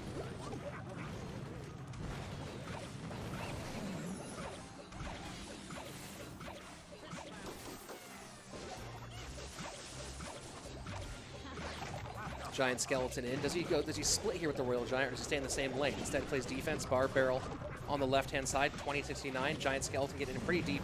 Look at the EQ on the right, and that Giant Skeleton will connect on the left. Just a lot of trouble here for Airsurfer. He's ahead, though, on Elixir. The question is, can he turn this into anything? 2 princesses down. He's able to put a lot on the board, but this is just so weirdly difficult for Airsurfer. Miniminter pretty much in control here despite falling behind on Elixir repeatedly.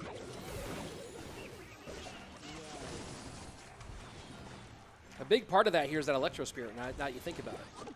On the defensive side, Bar Barrel not available. Boom, look at that Electro Spirit. Really helps out. And now just some EQ cycle here for Mini.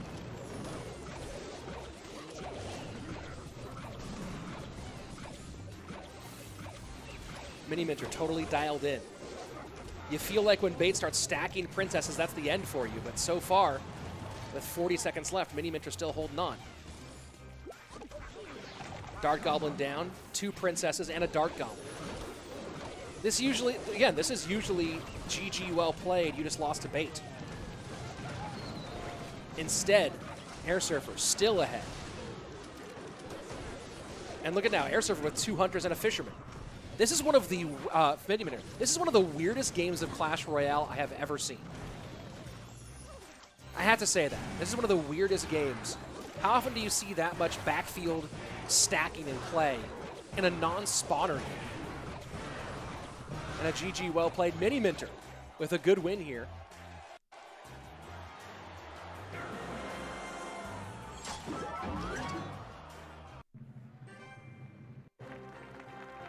Mini's cycle was in a great place. In a really great place.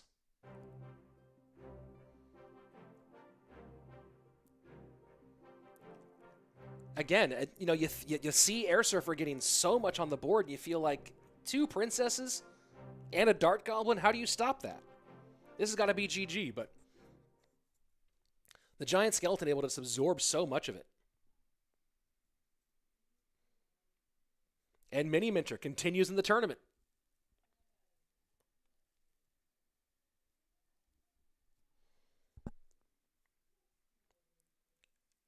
Here's the bracket again in the chat for those of you following along at home. And again, here is my sub link. Guys, go ahead and subscribe to this channel. Hit that sub button. You know what I mean? Oh, let's go ahead and take a look at that replay. I keep forgetting we have replays today. Oh, it's just the end. No exciting. I have to remember, we do have replays, but also the replays are just the last few seconds of the game every time. Can any of you explain to me why the opponent's elixir must be counted? What do you mean? That seems like a strange... Clarify your question there, sir.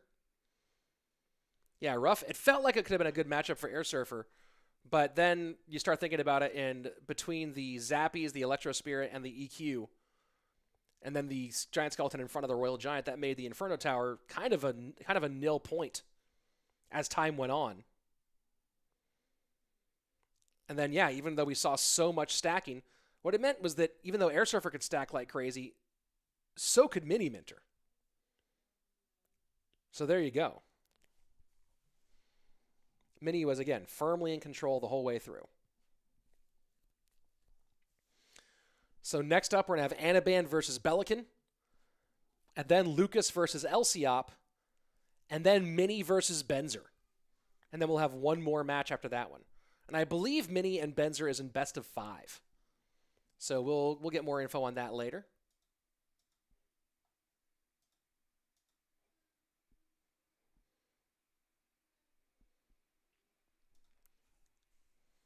But Belly and Anaban up next. Again, we are still on the elimination side of the bracket.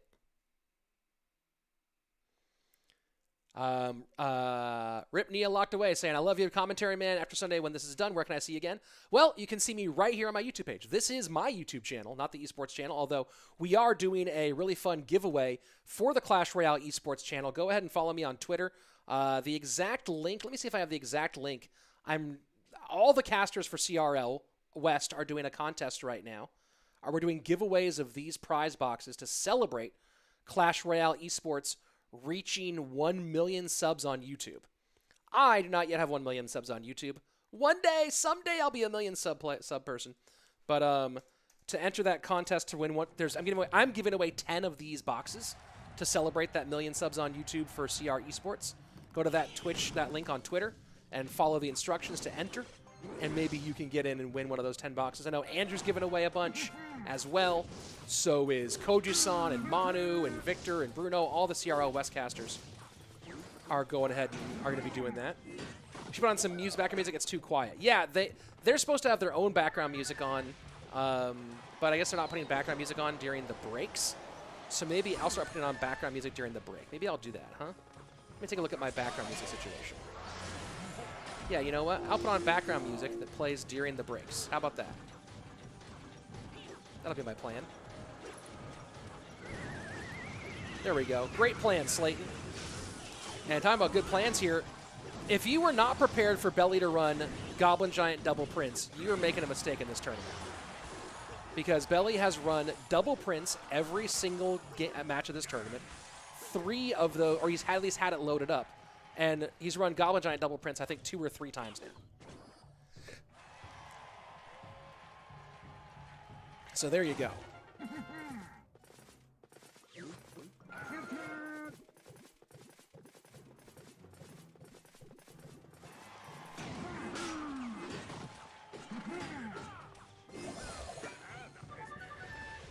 Very interesting to see that does not appear prepared as Anaban. Maybe Anaban thought he could get a different matchup in game number 1.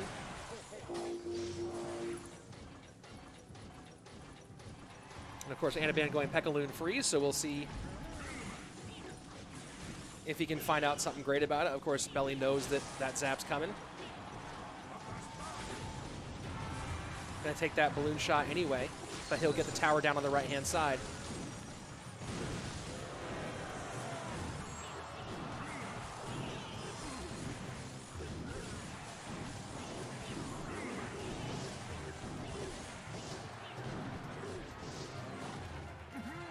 337 left-hand lane. Anaban's King Tower in a lot of trouble, though. And, of course, 1 tower down already. So, my guess here, given what Belikin has run, I really thought Belly was going to be doing more different and creative stuff. Of course, he's the only one really running Goblin Giant Double Prince during this tournament. But I'm a little bit surprised that he's been running the decks, sort of the same set of decks every time. So I don't know if Anaban has any sort of analysis going on his side. But let me go ahead and find Belly here and look at the decks he's been running. Anaban does get the tower down. The question is, can he stay in this one with 334 remaining on his tower? A well-timed freeze could do a lot here.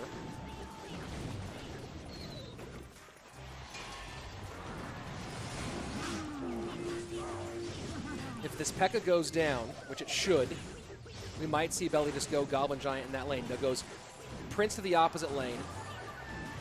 And a little oops there. Fireball will finish it off. Just a little bit of control here from Belly. That's going to be GG. Well played. Game number 1. Balloon in the pocket. Trying to steal it with the P.E.K.K.A balloon. The Goblin Giant might have been a mistake here. The freeze. Oh my gosh. Oh my gosh. Oh my gosh. Wow. Look at the look on Belikin's face. Big drink of water. He knows that that one was a little bit too close for comfort there. A little bit too close for comfort out of Belly. Ooh, boy. Ooh, boy. So if I'm Anaban, Belikin has also, throughout this tournament, as a part of these this 3-deck piece, he's been running Lava Hound, and I think he's been running Royal Giant, Giant Skeleton, Zappies. So if I am Anaban, I'm preparing for Lava Miner or for Royal Giant, Giant Skeleton as the other deck, because that's what he's been running in tandem with this Goblin Giant Double Prince deck.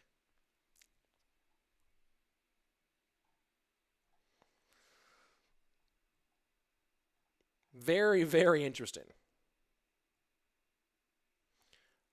Black Death CR. Rich, can you give me a shout out, please? No, I cannot, Black Death CR. Give you a shout out, Black Death CR.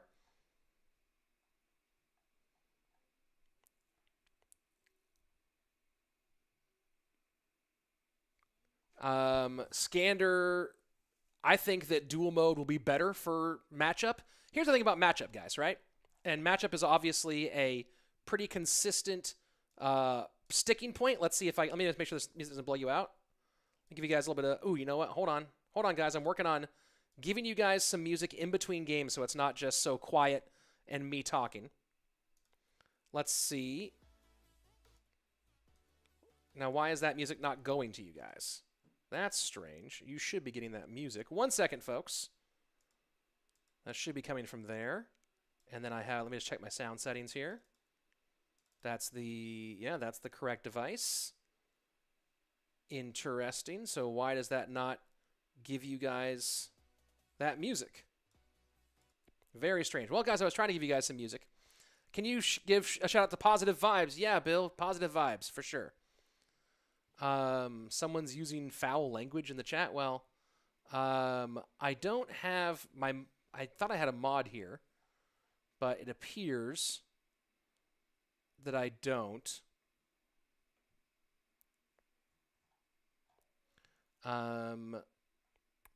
Let's see. And also, guys, yeah, just keep, you know what? Just as a favor, if we can keep it towards English, just so that I don't have to figure out whether you're cursing in your native language, that would be helpful. Here we go, game number 2. EK, can you have a shout out? No, you cannot have a shout out, EK. You heard the music. You guys did hear the music? And look at Belly face checking the camera here like, oh, come on. So Belikin's probably going Lava Hound here. And this Eagle and Battle Healer deck. Wow. Wow. Anaban going with the semi-pro special. With E-Barbs. Eagle and Battle Healer with E-Barbs.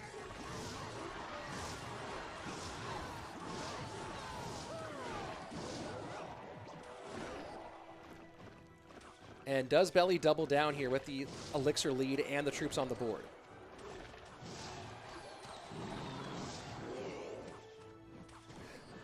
a Lava Hound to the right-hand lane, away from his weak side tower.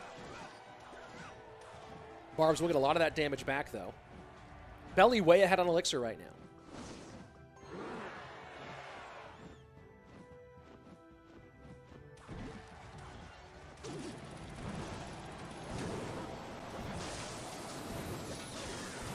Arrow's not going to... Oh, boy, never mind. Never you mind. I mean, Belly's playing the same sequence of decks every game. He's playing either Graveyard Double Prince or Goblin Giant Double Prince. He's playing Lava Miner. And if we saw a game number 3, which we won't because Belly's going to win this one, I believe, then we'll see Royal Giant, Giant Skeleton, Zappies. Oh, Sandy playing Power Rangers, for sure. Sandy is an OP mod either way. Thank you very much, Sandy, for your help. Focus on your power. Play with the kid. Play with the little man.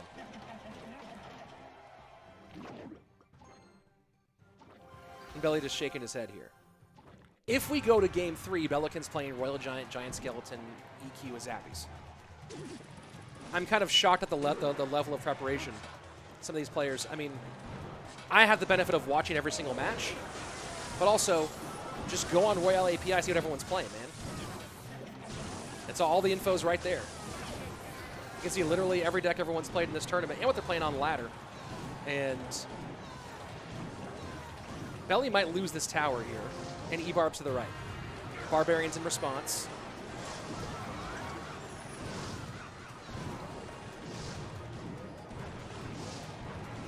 And Rage in this thing, too.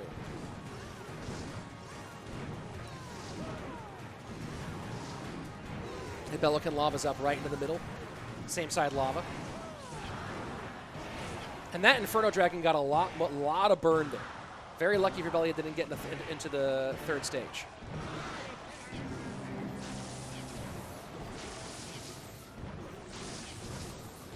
And this Battle Healer, or this Eagle Limb is going to pop just in time to give Belikin a whole lot of extra elixir. Second Lava Hound down. I don't know if Anaban's working with an analyst or not, but Royale API is a really easy way to see that Belikin has played the exact same decks this entire tournament and continues to shred people. Look at it, he's giving kind of like the what? The what's happening here?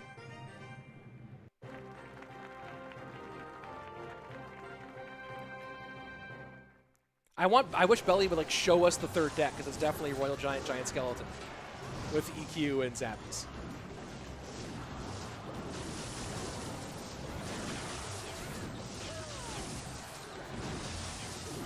Doesn't take a ton of research, guys.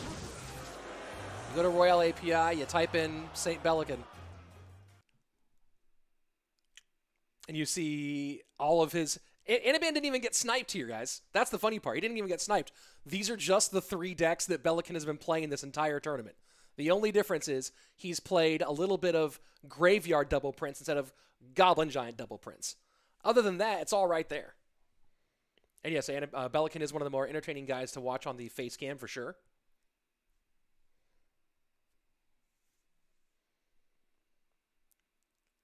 So GG's for Belly. Takes one more step towards that prize pool.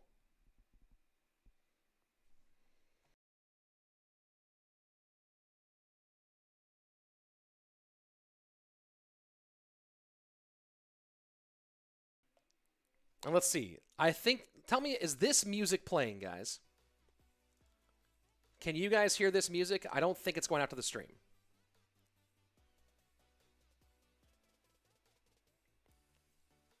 Because I don't see it coming up so it's not coming out to you guys. All right.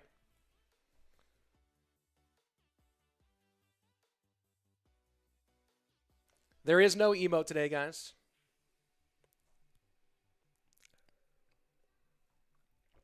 Very weird. Let me look at one more thing here, because I'm trying to give you guys some in-between games music, so it isn't just this slightly awkward silence that we have here. Let's go. Let me look at my audio setup here for a second and figure out why you guys aren't getting. No, you guys should be getting that. Let me double check this one more. Let me try this one more time here. You guys, no sound for you guys, huh? Let me try this. Very strange. Well, are you guys getting... Oh, hey, there you go.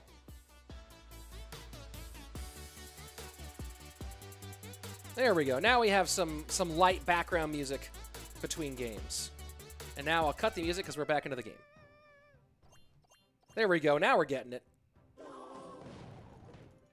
Now we're getting it. Hey, good night locked away. And here we go.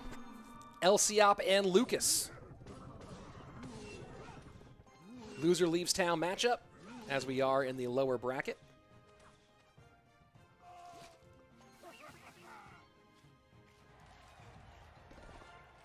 And give me 1 second here, folks, as I just add in one more piece here for you.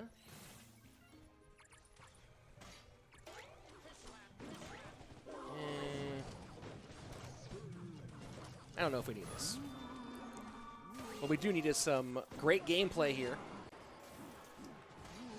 Between Lciop, one of the all-time greats, and of course, Lucas, who's having a pretty good tournament overall.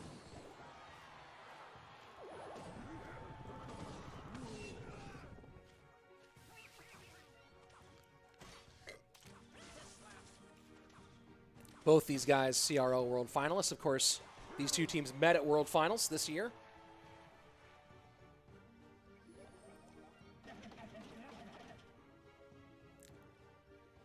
Pain Gaming coming out on top at the very end by a hair, by a literal hair, by a last-second freeze on the part of Wallace to keep the balloon off his tower.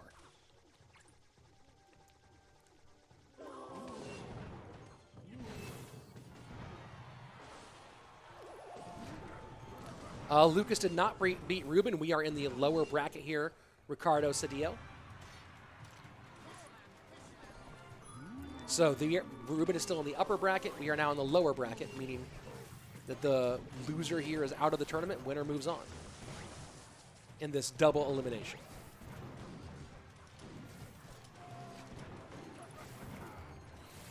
I think certain cards we are going to see get a lot more gameplay in this game mode. In particular, some of the cards you're looking at right now. Flying Machine and Zappies in particular. We've seen Zappies get a lot more play here in duels. Flying Machine, though, as well, because in particular, you know, Fireball's the best Flying Machine killer. And people so far seem really reticent to use Lightning that much. Right? So, you know, you could get Flying Machine Plus with a Lightning target. Hey, Porcelain Horsehead. Thanks for renewing your sub over on Twitch. Really appreciate that. That's super high level.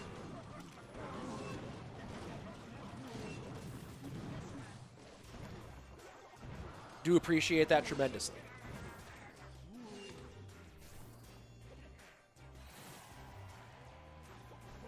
Here we are, sudden death overtime.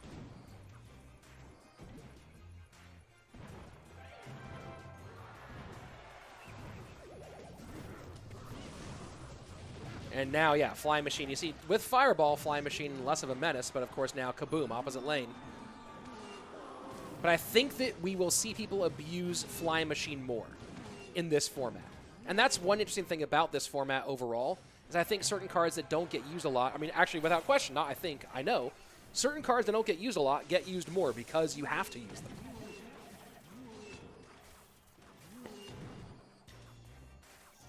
In best of 5 for the deck selection criteria, guys, and this is important. In best of 5, the first 4 decks cannot share any cards. They must be 4 unique decks. Deck 5, all bets are off. Deck 5 can be whatever it wants to be.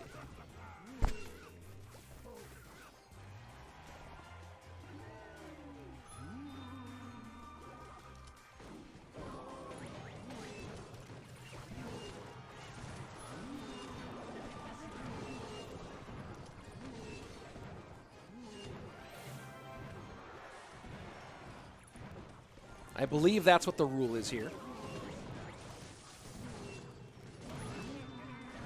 Royal Giant not breaking through on the right-hand side. Flying Machine just hanging out there in the middle. Pigs down, 2-2 split. Got to go Fireball to the right. Means a lot here on the left, though. Log to push things back. Bats and Skeletons.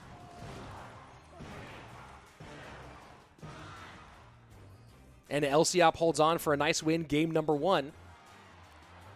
And now, I'd bet dollars to donuts that Lciop runs a deck with Magic Archer in game 2. Strong, strong chance that Lciop runs Magic Archer in game 2. Now, the big question here is, does Lucas also see the same idea, and does Lucas throw something like a Barb Barrel in there to try to get to that Magic Archer? Can't Fireball it, obviously. Something with Barb Barrel and Poison, like a Graveyard, for example, might be a good idea for Lucas in game 2. Although, do you want to go with both of those in the same game? Because maybe if you go to game 3, that's where Lciop busts out the Magic Archer instead. But we know how good he is with Magic Archer.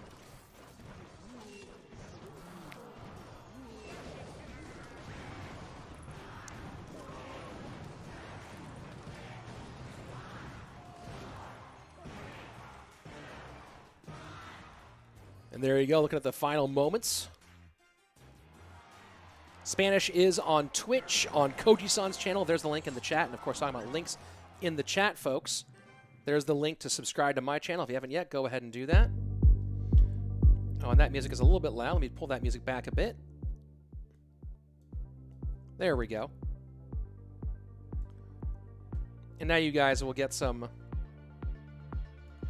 Well, that music is really loud in my ears. Rich, so do you have your own channel? Yes, this is my own channel. This is where I am on YouTube. This is the place to join me. So game number 1 in the books. I believe we are in the best of 5 phase here, aren't we? Am I wrong about that? Let me go back and double check just to confirm here. Yep, we are in best of 5s now. Oh no, next... Wait a second, let me double check that.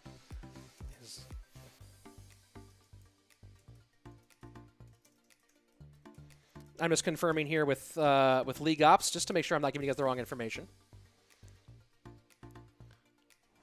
And now we have some music, and we'll take the music out, and boom. And now we're back on to our gameplay. Let me go ahead and adjust that music so it fades in and fades out. Getting little things going.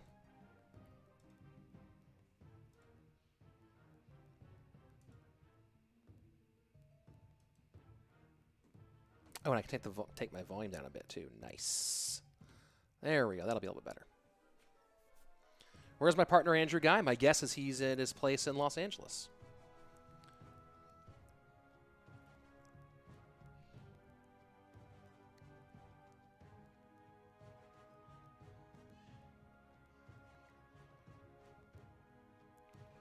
And guys, if you haven't yet, also like this video. We have a few more matches left on the day, and we are at only 494 likes. There are 16, almost 1,700 of you watching right now. So I would love it as a big thank you. If you haven't subscribed yet, of course, subscribe. There's a link in the chat. And you can also go ahead and just like this video. That's another way to support as well. So throw a like on here. Certainly would appreciate it. So we have not had much in the way of staring contests here. Here we are with a true full-on staring contest.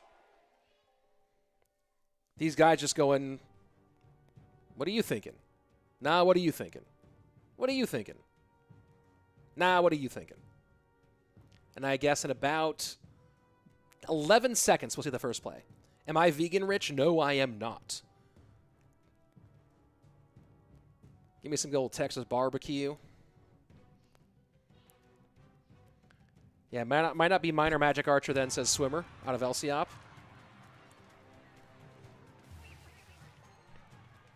Lciop may be going GY. So this is still a BO3, guys. The next game is going to be BO5. So we are still in best of 3s. Tushar, why do you never respond to anything I say? I responded to that. What else have you been saying? I'm casting, running a bunch of tech, and looking at 2 chats. So if I miss some things that you guys say in chats of almost 2,000 people. My apologies, guys. I'm doing a couple of things here all at once. And I'm scrolling through the chat too, Char, and I see nothing that you said, so. There will be 2 more matches after this, guys, both of them BO5s.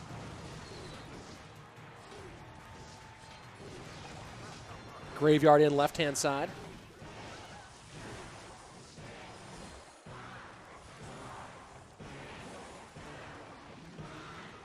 And quite a bit of damage here from Lciop. Here we go, sudden death overtime.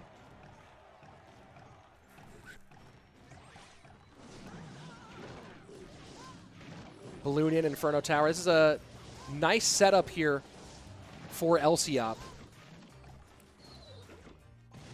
Snowball, Archers, Mega Minion, and the Inferno Tower all against this Balloon deck.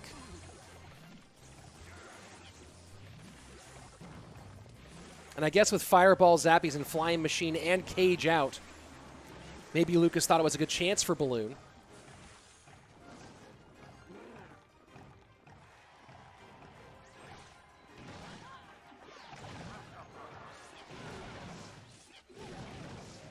But obviously, good selection here by Lciop.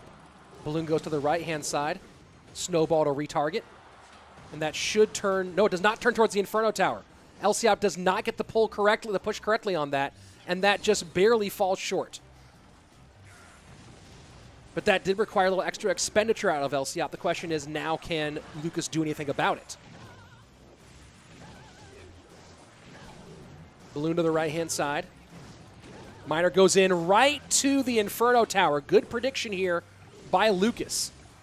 But I don't know if that's going to be enough for him to get through here.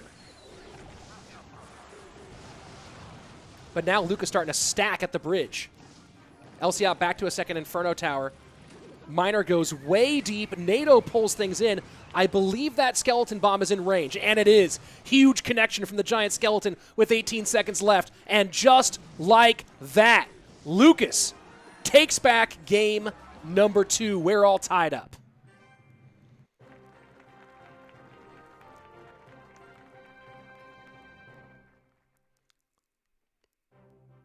Tushar Gandhi saying, I play Clash Royale a lot, need to play with the pros. How can I do that? Push top ladder, Tushar.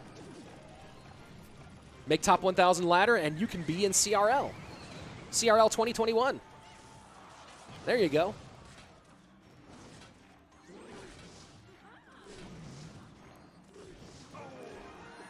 And yeah, what a rough one there.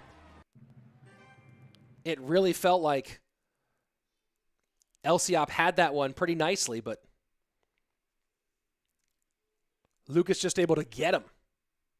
And it all happened, I think, the balloon on the right-hand side where the snowball had to respond just made it so that there was a little bit extra expenditure required out of Lciop.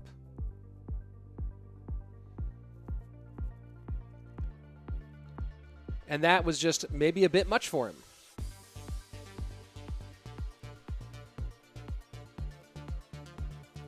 Here's the bracket one more time, guys, if you want to look at what we have left.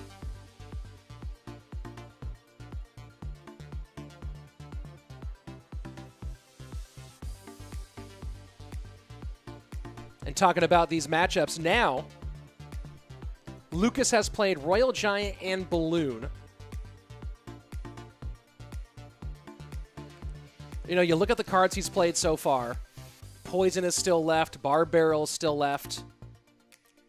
You have to imagine the most likely direction for Lucas in game number 3 is Graveyard. And especially with what that can do against Magic Archer potentially. I don't know. That's a tough call here. Lciop's one of the best bridge spam players in the game. My guess here is that Lciop goes with the bridge spam in game number 3. And here we go. Let's jump into it. Game number 3 on its way. Lciop goes Wall Breakers. Interesting.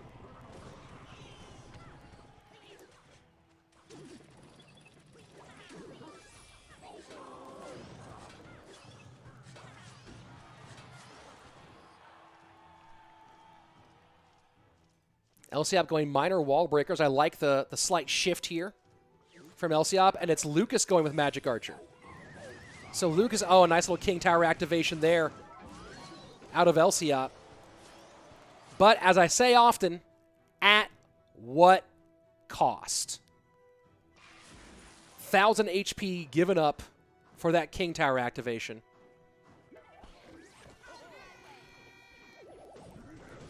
And just a double spell spent on the right-hand side. That's a positive trade here for Lucas. Magic Archer in the middle. This one's feeling real dangerous right now for the Nova Esports star.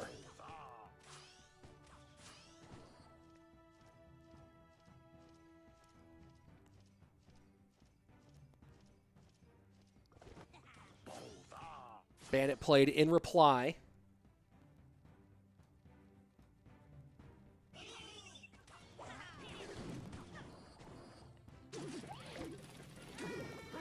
And that's a nice miner up front. I think one wall breaker connects, yes, and it will.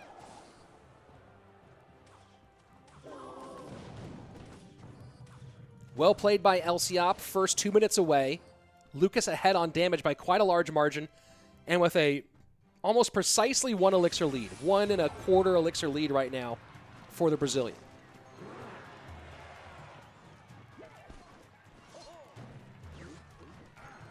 Magic Archer to the right-hand side. And now it's Lucas having to defend on the opposite side, but second time now, 1 wall breaker connects. That Magic Archer will get a lot of value here for Lucas, and of course, Magic Archer for Lciop, no surprises. Lciop battling back here, though.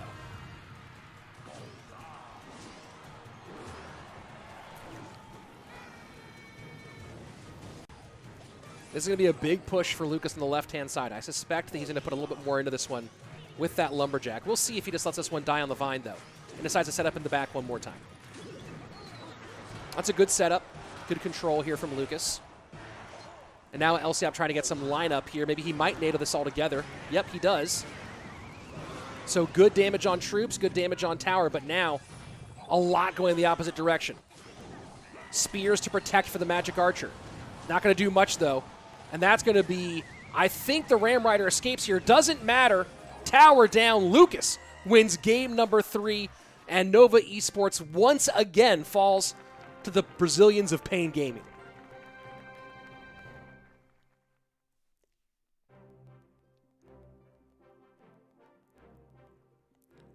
GG, well played.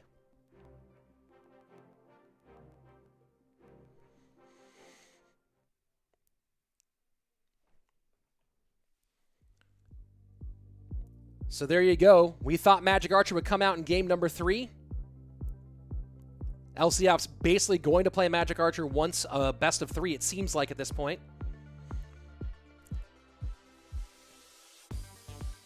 And as you can see, same choice for getting the Magic Archer out for Lucas. And this NATO, you get what he was going for, right? Line it all up, get some tower damage, but no protection for the Magic Archer at the bridge. And that just let everything get way too deep into his territory. Ram Rider slides on through. Connection on the left-hand side. GG, well played. Lciop is eliminated. And I think they're going to show us the bracket here in a minute. I think we'll get a bracket here in a moment. We'll see if that actually does come in. Guys, we are at 582 likes on today's stream. And we have 2 more matches, 2 more BO5s left. Throw a like on the video. Throw a bit of support, does help a lot. It's a really simple way to say thanks and to support Clash Royale Esports overall. Here we go, looking at the lower bracket, the elimination side. As you can see, Mini and Benzer about to play next in a best-of-5 elimination match. And then Belikin and Lucas will be our final match of the day, also in best-of-5. And those 2 winners will still stay in. The guys who take the L will be out of the tournament. But the winner of Mini Benzer and the winner of Belly Lucas will stay and remain to face off against whoever falls out of the upper bracket tomorrow. But we are now in BO5 mode. And here's the difference for best of 5, right? Now, they're saying that the match 5, the chosen deck, must be one of the decks from the previous matches. Let me double check that with League Ops.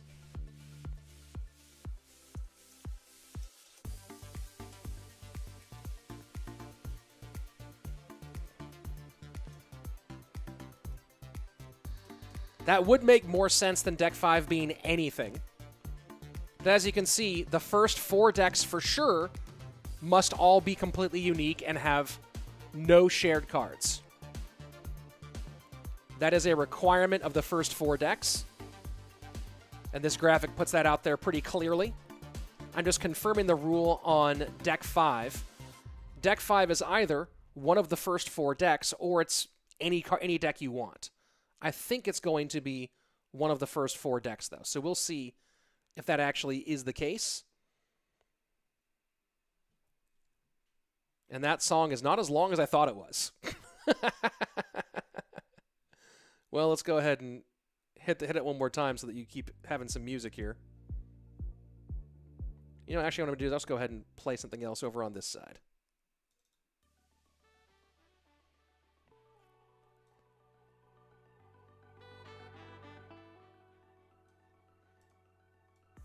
There you go.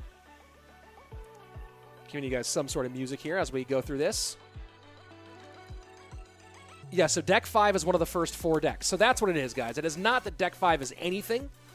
It's that deck 5 is one of those first 4 decks. So, you know, some communication challenges, trying to get all the stuff sorted out.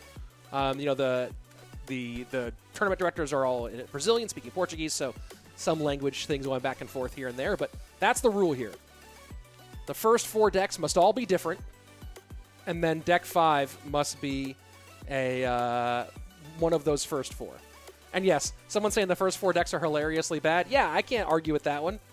Those 4 decks in the example are a little bit silly. But, you know, someone had to make a graphic. So there you go. I'm going to grab a quick glass of water before we start this next one, guys. Be back in one moment.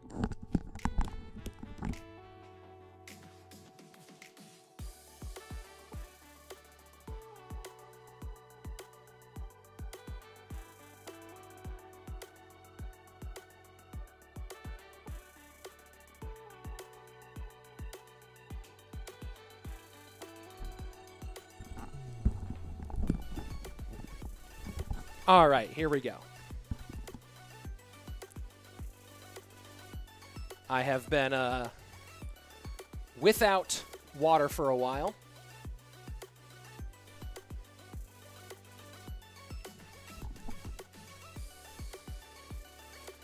Now I'm back.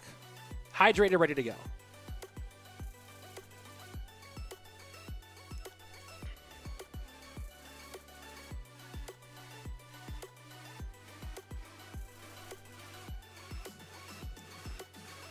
Here are some Benny Who fans, asks Jose Rio. Maybe. H2O for the soul. Yeah. I certainly need it. That's for sure. Guys, if you haven't yet, use code RICH in the shop.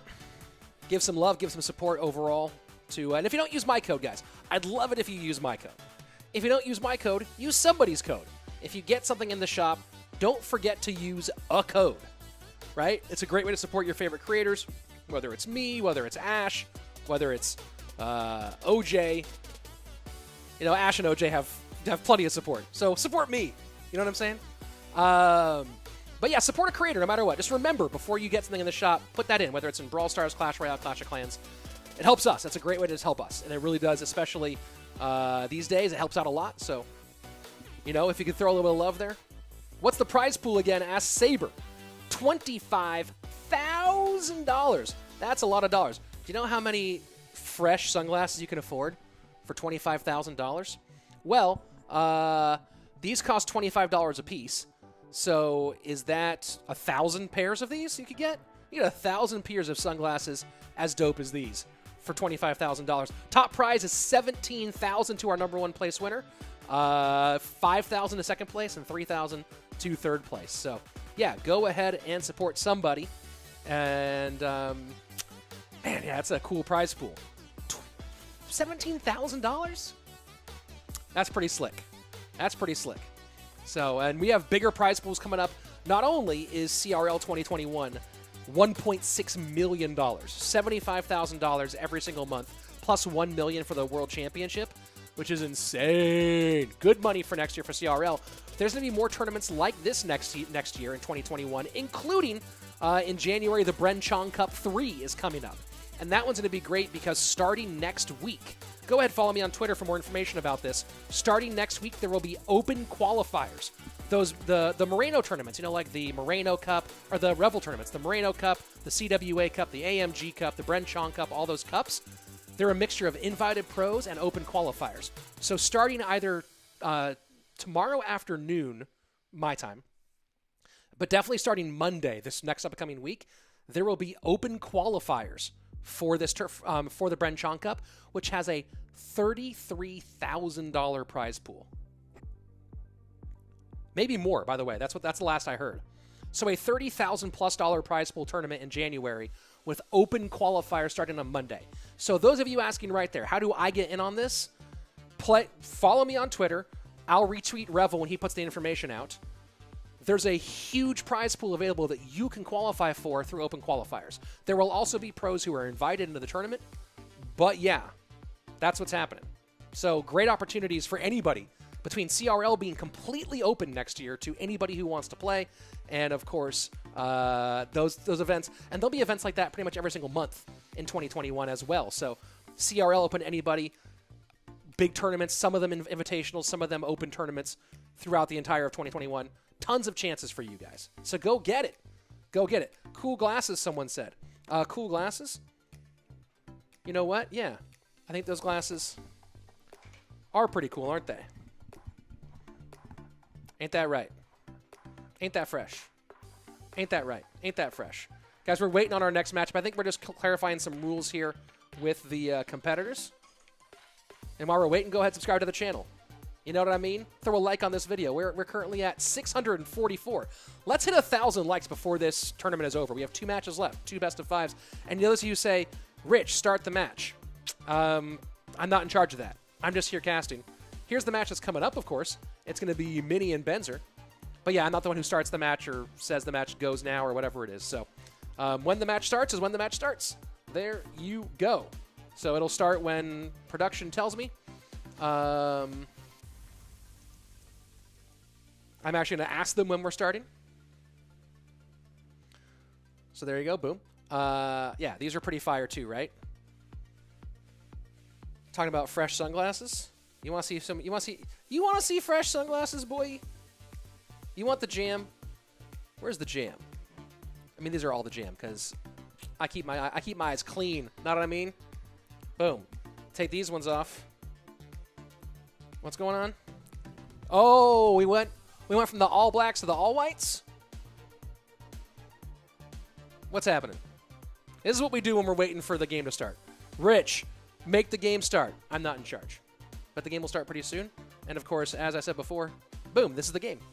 This is what's coming up next. Guys, this is not CRL, so Andrew and I are both... This one asks, is Andrew not involved anymore? We're both still doing CRL. CRL 2021. Your boy's coming back. Your boy and his boy coming back. But this is just a tournament that I'm hosting on my channel. Also, of course, Koji's got it on his channel. Bruno's got it on his channel. I think Big Spin's doing it in German. Swimmer saying to the Trovo chat, Rich, quit casting and become a sunglasses model. I know, dude. My whole future should be in modeling sunglasses. But yeah, I got to get that drip. That's right. Get that drip. What's up? God, I'm not even halfway through my Gooder collection, dude. And those of you asking what these are, yeah, these are Gooders. God, this bag is so fresh. I just like this company, guys. A friend of mine recommended them to me like years ago, and you see the logo's keying out. A friend of mine recommended them years ago, and I'm just in love with them. And so that's, if you want to know what they are, that's what they are. Any special guests on today's streams? I was hoping. The unfortunate thing, Eric would have been on. Yes. Ooh, let's see. Is he actually available now? I've got a DM here on Twitter. No, he's not. Eric was meant to be on yesterday and then was going to try to do today, but he's in the middle of moving to a new place, so he wasn't able to make it, unfortunately. But, oh yeah, that reminds me to DM my special guest for tomorrow. I'm going to do it right now. I'm going to do it right now while you guys are here. just to make sure I remember to do it, because I want to DM our special guest for tomorrow and just confirm that we are on for sure for tomorrow. Let me go ahead and find him. There we go. Yo! Are we still on for tomorrow? Chat has been super hyped for the secret special guest. There we go. I just messaged him to make sure that he shows up, or to confirm that he will show up. And here we go. Game number 1. Let's get it. Benzer Ridel. Miniminter, best of 5. Let's go. Oh, we had to give Miniminter a minute to create his decks. There you go. Okay. And we are in. Here's the bracket, for those of you who are curious.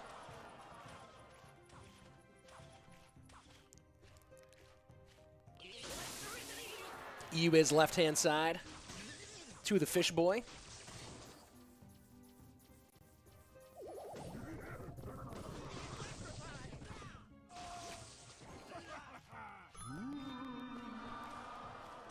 Rich, can you do a glasses giveaway, please? I want one. You know what? Let me talk to the company, see if they want to do that. They just sent me a bunch of stuff because they know I'm a big fan. But I'll ask them and see if they want to do a giveaway. That'd be fun.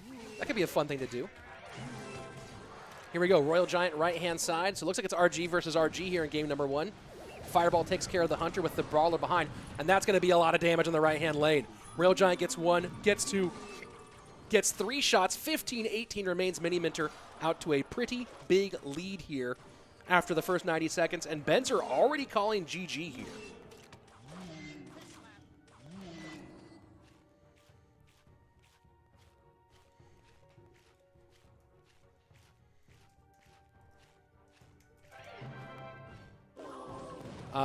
Rich Slate, what do you think about the Heal Spirit not being able to kill skeletons? I think the Heal Spirit was too dominant, and that any change that reduces its use is certainly valuable. I think we're not getting a really clear look at whether... I mean, I don't know what's going on in Grand Challenges and Ladder, how popular Heal Spirit still is. Obviously, Heal Spirit can only be used once per match in duel mode. But even then, we're not seeing much Heal Spirit. So, you know, I think that I've said this before on other conversations, but I think that there are 2 theories to balance changes, right? One is that a balance change should balance the meta. Another one that I'm kind of a fan of is that a balance change should disrupt the meta. And, you know, I don't know if Heal Spirit might be a little underpowered, and Benzer calls good game again. Benzer and the good game button certainly developing a close personal relationship here. I don't know what the better choice is, but the idea of disrupting the Heal Spirit meta, I think, was a good choice. And maybe we'll see Heal Spirit get balanced a bit back in the other direction eventually. But for now, Heal Spirit, not too powerful. Miniminter does have to be careful here and cycle correctly, get that Fireball down without giving up a bunch of damage. There you go, Fireball in, GG, well played. Game number 1 goes to Miniminter.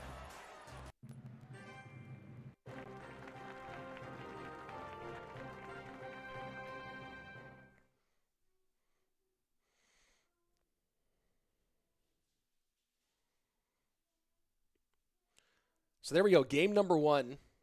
That's not the game, that's the previous one. That data will be up in just a minute, folks. Takes a moment for the servers to catch up to the API. So we'll have that information in a moment up there for you. Sam saying, I'd rather Electro Spirit be, in the Twitch chat saying, I'd rather Electro Spirit be meta than Heal Spirit. I think that's a good call. I think Electro Spirit being meta instead of Heal Spirit is much healthier for the game.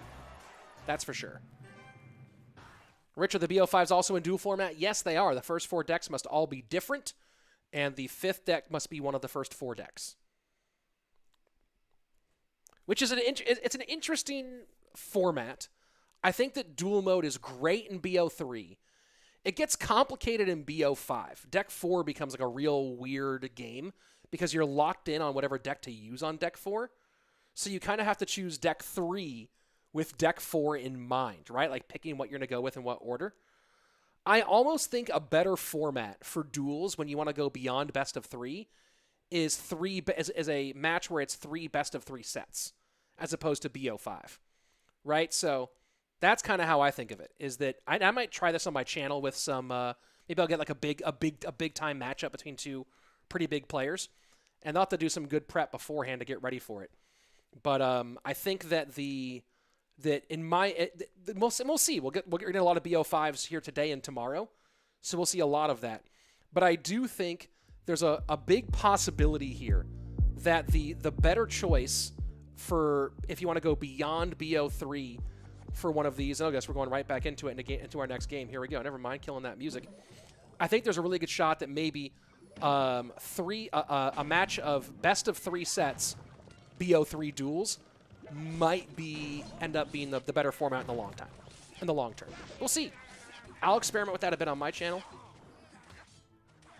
You know, the big question, you have to give players time to redo their decks for the next game or for the next set. Rich, who are all the winners in the bracket? There's the bracket, Abby, in the chat. I am not going to go and tell you who all the winners are by name, but the bracket is in the chat. Go ahead, take the link. Lava Hound for Benzer. Graveyard opposite lane with no support here. Just a naked Graveyard from Mini. Graveyard taking for the Spears. So Spears not available for this Lava defense. This is going to be a rough one, I think, for Miniminter. This should be game for Benzer. And yes, deck 5 is one of the 4 decks. So BO3 and 3 sets, Little Nimbus. Yeah, that's my thought on the best way for duels and competitive if you want to go beyond a simple BO3. Is BO3 a 3-set, best of 3 sets, all sets are BO3 duels. I think that might be the future right there. We'll see. I'll try it on my channel and we'll see how it turns out.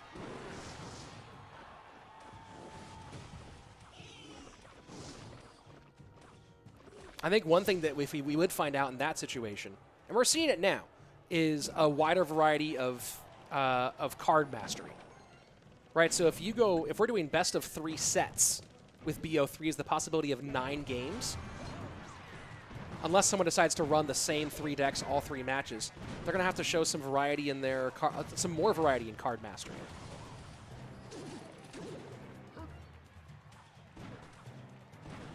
Five at 38 left-hand lane, so Miniminter is setting up on the right. Gonna get at least 1 shot, maybe 2 with that mortar. No, just 1. But Cannon Cart taking for the Spears here. Barbs have to come down for Benzer. No goes Cage high. Yoav saying, isn't BO3 times 3 too much? Maybe.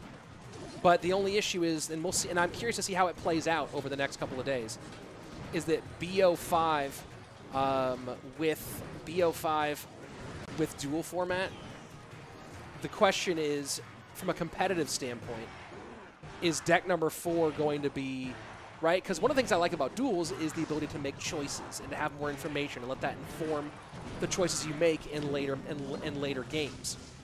Nice job. Oh, but the Skeleton Dragons get there. Nice attempt on the save there by Miniminter. Doesn't get it. GG, well played.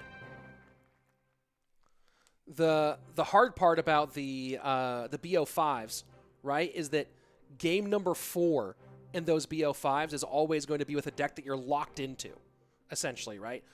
Even if you are allowed to continue changing the decks as time goes on, it still means that you're kind of stuck in deck number 4. Now, if you're not having to lock your decks in beforehand, there's something kind of interesting there, potentially. Here's the replay of the moment, of the finish here, and you see Mortar goes to the right-hand side, Cage picks it up, and we're going to see here in a couple of seconds that Miniminter goes for the right thing. He's going to snowball that miner on the inside back to tower, but because of the path the knight takes, those Skeleton Dragons get on tower. It was probably over anyway, but is what it is. So back to the conversation at hand, right? That it's one of those things where deck number 4, if it's pre-locked in, then it's kind of unfortunate. if you can build deck number 4 off of the first 5, off the first 3 decks, there's some more opportunity there. But I'm wondering if the BO303 is better. But, well, again, I'll test it out on my channel. We'll see. You know, obviously, the more information you get, the more games played, the more likely you get the better player to win. So there's a benefit there on that side.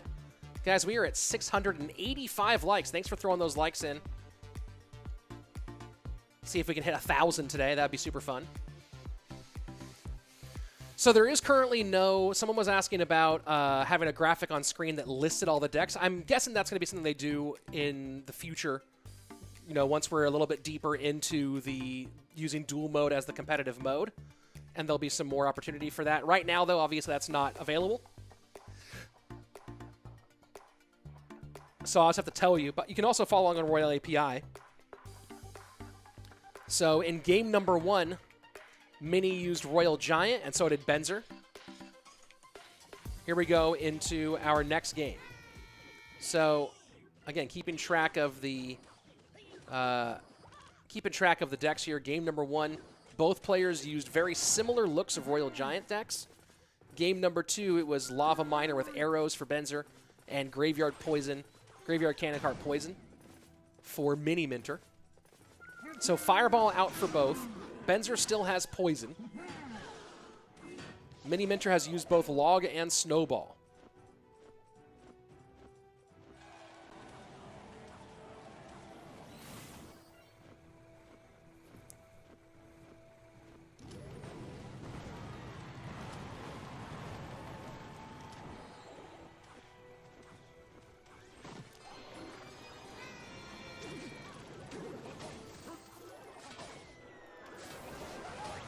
Snowball in left-hand lane to support this Graveyard. So Graveyard double Prince for Benzer. You know, I was saying this earlier and got distracted. It's almost a meme that whatever deck you most recently lost to is the deck you hate the most and wish you could ban the entire deck from the game. Yeah, Minnie's upset about that one. I'll say this, though, is that double Prince is super obnoxious and has never stopped from being super obnoxious. Double Prince has... Just for some reason, double Prince, it's so frustrating to play against. And that's one of those ones that I've always been like, oh god, I hate it.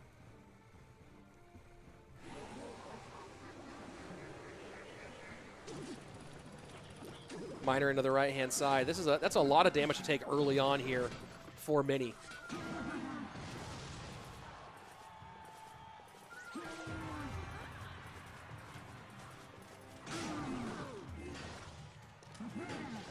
And the hard part in this situation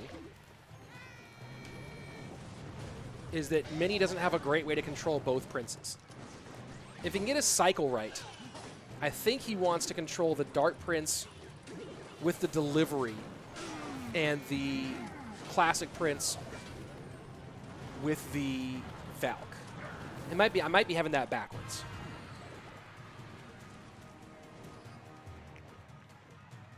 Inferno Dragon crosses the bridge. Mini has to respond to it, but no support for Benzer. Just forces out Mini to use his Hunter a little bit early.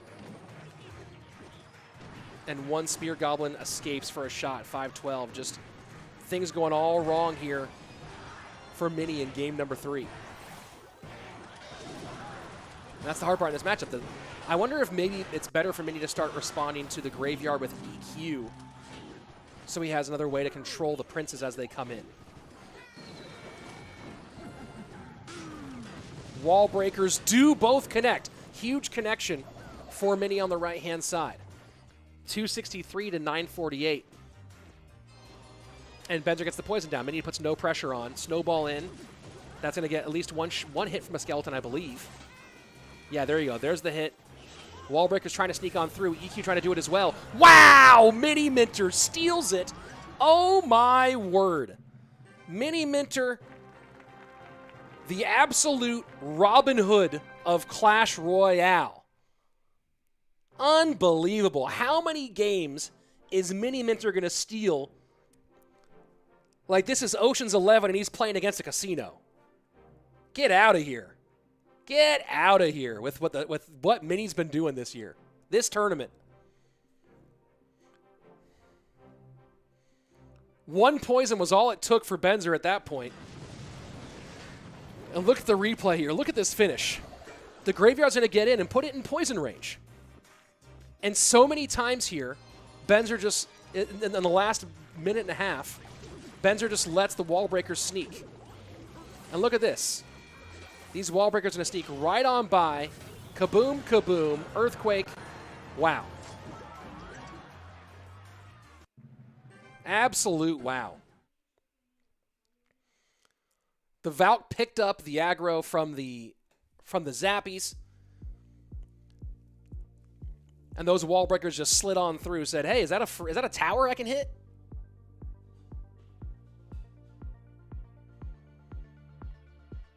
Great, great win there for Mini, and now Mini has the advantage. Going into game 4, up 1. And I wish we had Miniminter on face cam for that one. Yeah, where's Mini's face cam? That moment against Lciop was one of the best ones that I've caught this year, honestly. Like, you have that face cam on. So much fun to watch him celebrate there. Another big one here.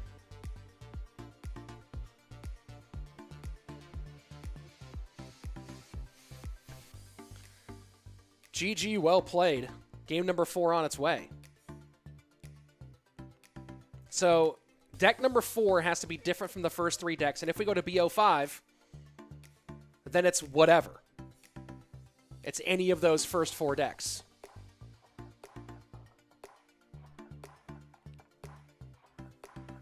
What a fun one. And thank you very much for clipping that one, Sam. Nice modding skills over there on the Twitch side of things.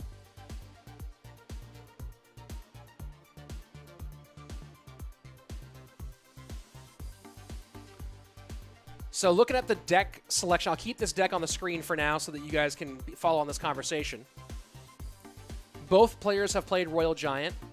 Benzer's played Lava Hound, Mini's played Graveyard. They've both played Graveyard, so Graveyard on both sides. On Benzer's side, Snowball is gone, Zappies are gone, Inferno Dragon is gone, Mega Minion is gone, Skeleton Dragons are gone, Hunter is gone. Feels like a good opportunity for Mini to play Balloon, and the only real worry he would have would be the E-Wiz. The question is, does he have a way to get to the E-Wiz, no Miner, no Hunter? On the other side of things, on the side for Benzer, what does Benzer go with here? Could still play Mortar. It wouldn't be Miner, but could still potentially play Mortar. Looking at what Mini's played already, you understand why Benzer's already played Lava. I mean, you think about Benzer maybe going Loon here because the Snowball, Musketeer, Spears, and Hunter are gone, but E-Wiz and Inferno Tower are available on both sides. I wouldn't be surprised to see P.E.K.K.A. Ram Rider out of one of these two, or even just P.E.K.K.A. But P.E.K.K.A. spam with Poison's gone for both. Let's go ahead and jump on into it. So Hog EQ for Benzer. And Mini. Could he be playing Lava here? There he goes. Lava's to the right-hand side, so Lava Miner arrows. Or wait a second, does he have Miner? Did he just play Miner? He just played Miner, right? Maybe just straight up Lava Loon here, or Lava Clone for Mini. Gives up a lot of damage on the left, so kind of sacking tower here. Doesn't have Miner, guys. Could just be Lava Loon, could be Lava Clone. That's a good zap. So just sacking tower here is Miniminter. Full-on tower trade. And Mini will get a drop on King with some support behind. Hog Rider works on the King Tower of Miniminter. So here we go. First minute away. Benzer going Hog Cycle with Tesla. Musketeer, Tesla, and the Royal Delivery for Benzer.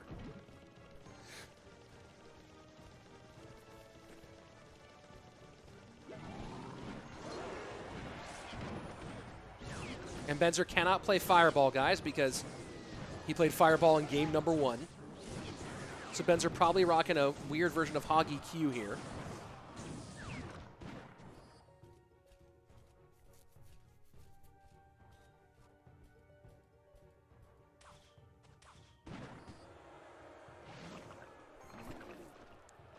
Mini just sets up Skeleton Dragons in the back. First 2 minutes away, double elixir time incoming. Balloon to the left-hand side.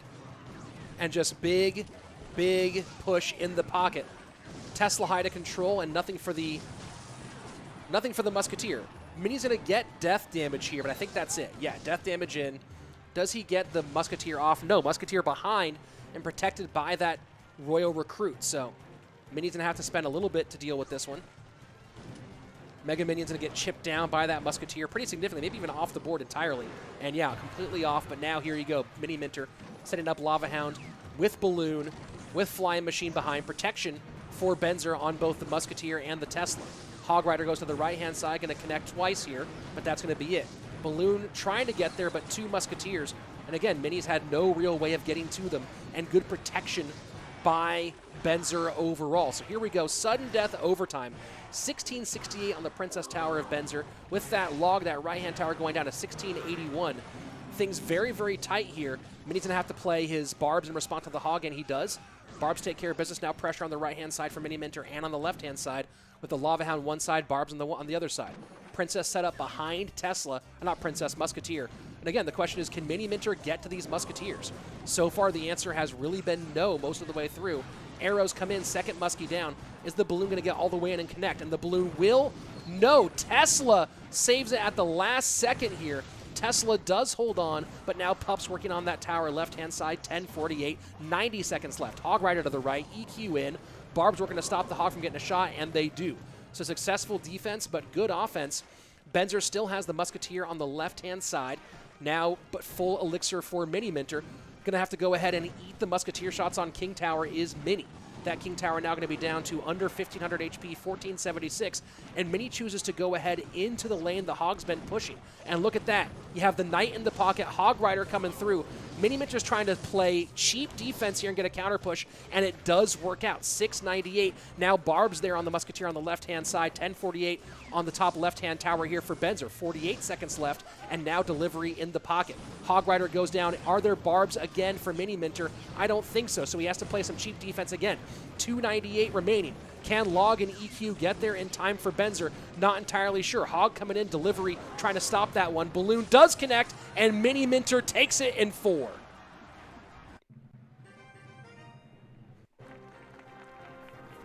What a win for Miniminter. And so Pro Bro was saying Musk in the pocket maybe for Benzer was the choice there, and that might have been what he needed to do.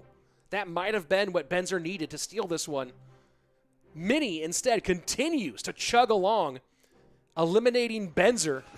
Great performance. And you look at this, right? And that Flying Machine maybe was to predict a Musketeer in the pocket. I think that's what Miniminter was going for with that Flying Machine. And at this point, the question is, can Benzer log EQ again? Can't cycle around fast enough. Musk in the pocket there, and again, you see the Barbs predicting Musk in the pocket. So twice there, you see Miniminter both playing offense and trying to predict the pocket Musketeer, which is why Benzer, probably why he didn't end up going there. Needed to get that spell cycle down, couldn't get that spell cycle down, and that's a nice win overall for Mini. Miniminter doing it. I want to go ahead and take a look at the wins Mini's had so far in this tournament, because he's had a good tournament overall. In the first round, of course, Miniminter beating Lciop, lost to Wallace in round number 2, and then dropped down into the lower bracket. But since then, has beat Yakitori, Razzer, Airsurfer, and now Benzer.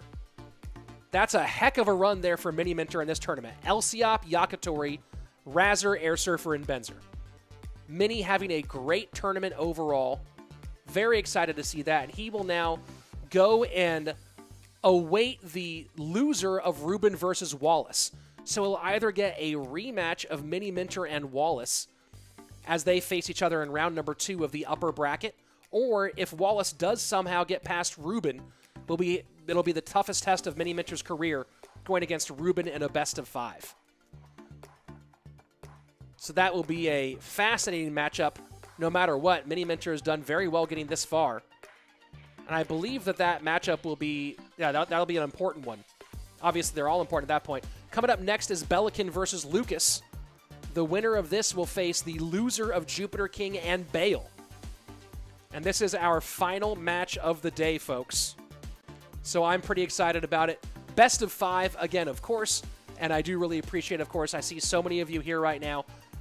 Thank you very much for watching this one. Again, if you've been enjoying this, don't forget to subscribe to the channel. Like this video. We're at 743 likes, so about 257 more, and we'll hit 1,000 on the day, which would be super, super fun. I really do appreciate that idea. Lancelot the Ocelot with the 204 bits. Rich, notice me? You've been noticed there, Lancelot. Thank you very much for your support. So here we go. Final matchup of the day. Let's look at this one more time. It's going to be Belly and Lucas, the last one. And, of course, both these guys have been great in this tournament to get this far. We already saw Lucas go pretty deep in the upper bracket, the undefeated portion of the bracket, taking some pretty solid wins over Expo Master and Samuel Basoto. Losing to Rúben put him in this position now. Dropped down and beat Lciop, and now it's going to be him against Lucas. Belly, on the other hand, has been down in this portion of the bracket for a while. Belly won his first match against Javi 14 and then lost against Bale. Right? Wasn't his first match against Javi? Yes, it was. Lost his first match against Javi and then won against Bale, or lost against Bale. And then dropped down into the lower bracket. And then since then, Belly's been pretty on fire. Beat Sweep, beat Hajime, beat Anaban, and now he's up here against Lucas. Loser leaves town, best of 5, and I'm very curious to see if we see a big change here, if we see a change in the deck selection out of Belly. He's been, again, running kind of the same stuff this whole time, and here we go, jumping into the match. Running the same stuff pretty much the entire time. And now I'm curious to say, it's Lucas, not Rúben. Sorry, I don't know why. I've been saying a lot of things today, guys, so every once in a while I misspeak. Belly's been running the same decks all day, all tournament. And looks like he's not changing things so far. Going to go Lava Hound here again. So the question is he going Lava Hound, Giant Skeleton, Royal Giant, Earthquake, and probably Goblin Giant, Double Prince, with a graveyard deck somewhere in there. That's my guess. If I'm going to guess Belikin's decks, that's what it is. I'm going to guess this one, Royal Giant, Giant Skeleton, EQ, Goblin Giant, Double Prince, and something with Graveyard. You could also go Graveyard, Double Prince, and do something else, but I bet you Double Prince is somewhere in there. Minor Wall Breakers, and Lucas going with the anti-Graveyard Minor Wall Breakers here in game number 1. Maybe trying to predict Belly going Graveyard in game 1. Would have loved to see Belly switch things up and go clone. We haven't seen Belly do much in the way of clone. I think he went clone in one game this entire tournament. I could be wrong, though. Maybe he didn't do any. Would have loved to see Belly go clone one time here. And this feels like it would have been the time to go clone, right? Now that we're at this stage.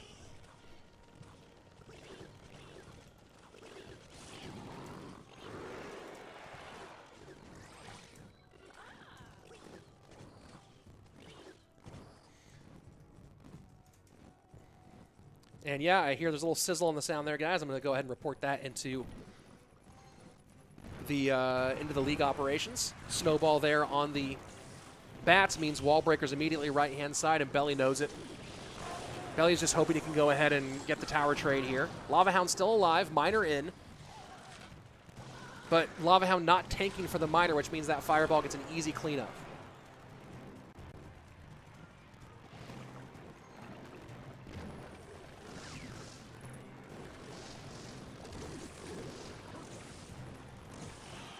Snowball does not get one of the bats.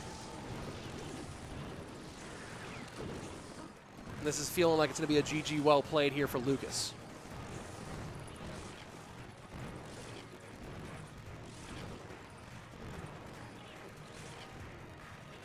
And Lucas calling good game here. Belly knows it too.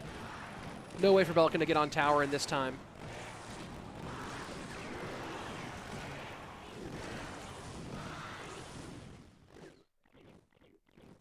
So solid win there for Lucas in game number 1.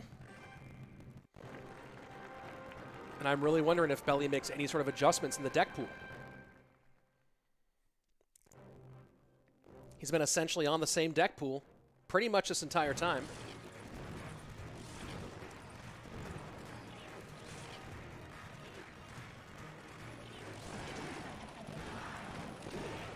And yeah, this is just the replay of the end. Is what it is. We'll go on to game number 2 here in just a minute. So let's go ahead and take a look at the deck information. And this Minor Wall Breakers deck has been around a few times today. It's been fairly popular.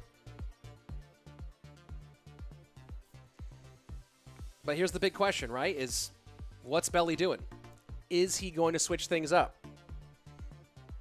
If deck number 2 is either Goblin Giant Double Prince or Graveyard Double Prince, or if it's RG Giant Skeleton with EQ, I think at that point, Lucas will have all the information he needs if he's paying attention to what Belly's been doing. People on the Twitch chat saying clone now. Look, if Belly goes Golem clone in game number 2, that would be fascinating. That would be a big shift, a big swing. And look, you're not going to use Golem anywhere else. You're not going to use Night Witch anywhere else. You're not going to use a lot of these things anywhere else.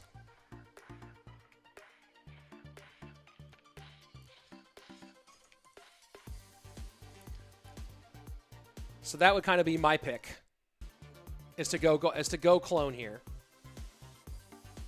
It'd be a good swerve there. I'd like to see it.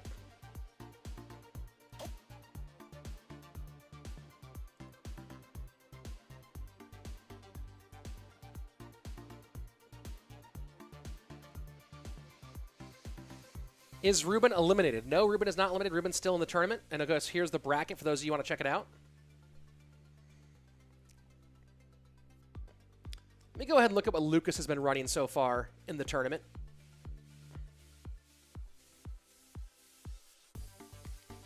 Go look on Lucas's side. I don't think he's run this deck yet. Of course, playing 2.6 a lot on ladder right now.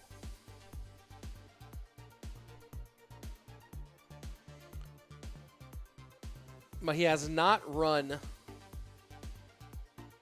any of this deck we just saw in this tournament so far. So here we go. Game number 2.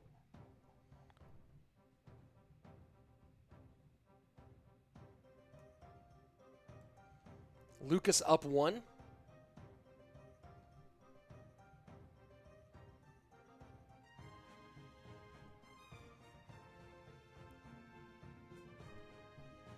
Our final match of the day, folks. We're at almost 800 likes. If you're watching right now, go ahead and throw one on there as well.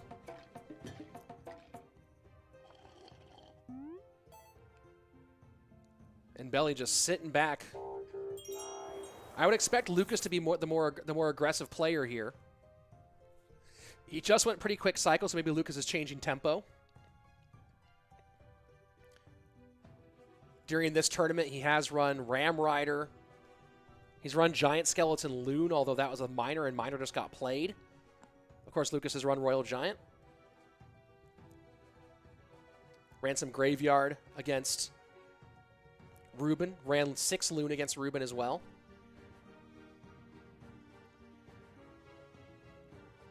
Hey, James CR with the hashtag Crown the King on Twitter.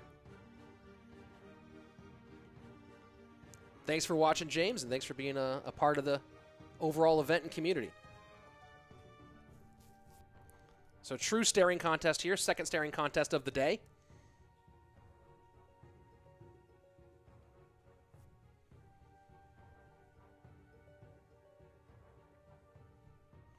We'll see if they get going right about here. I think if Belly had Golem in hand, if he was playing Golem, had Golem in hand, he would have played it right there.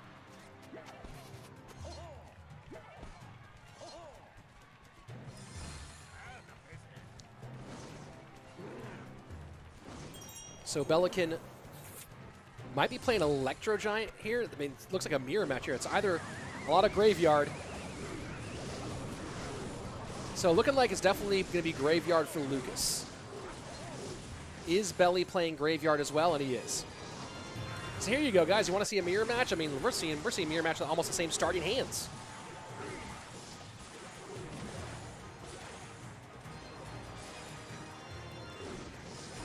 Bomb Tower to play defense against the Graveyard of Lucas. Baby Dragon to help out. And now Barb Barrel in. Lucas gets the first big shot.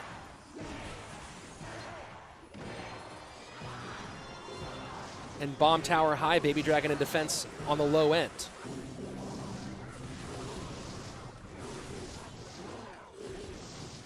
So my guess was that Belly was running the same 4 decks, the same 3 decks he'd been running, plus Graveyard. Right now, it looks like that might be the case. We'll talk more about the deck selection process for game number 3 after this one.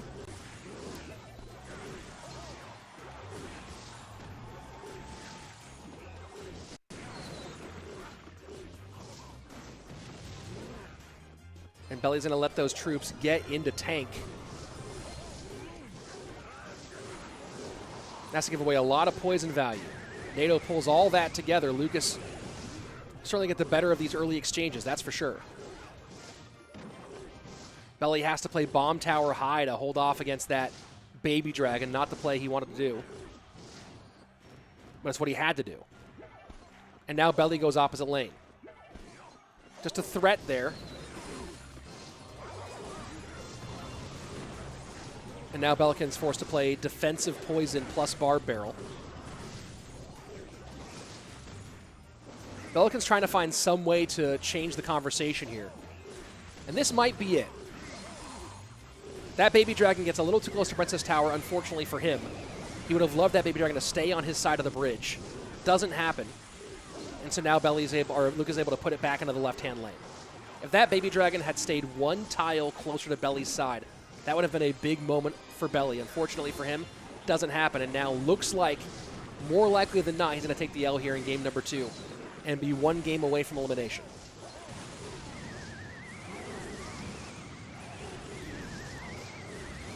Baby Dragon going to get hit by that bomb, but now Belikin goes in hard.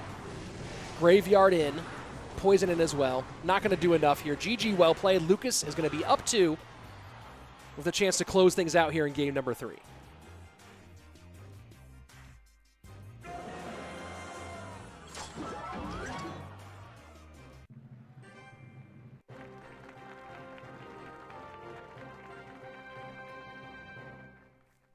Very, very interesting. They both go Graveyard in game 2. Not exactly what I expect, but in a best of 5, going Graveyard in game 3 or 4 almost feels like you know it's going to come then, right? So the longer you go without playing Graveyard, it almost feels like it's easier to predict when the Graveyard does come out. So full mirror matchup here. Lucas takes the win. Goes into game 3 with the advantage.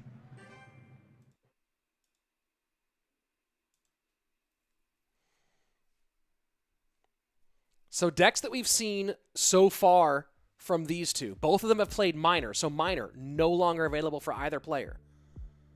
Obviously, this whole Graveyard slate is gone, which means that Belly does still have Fireball while Lucas doesn't. Barb Barrel out for both. This is interesting for Lucas because Lucas has now played both Snowball and Barb Barrel. So his only small spells left are Zap and Log, which might give Belly some good information there and deck picking for the remainder.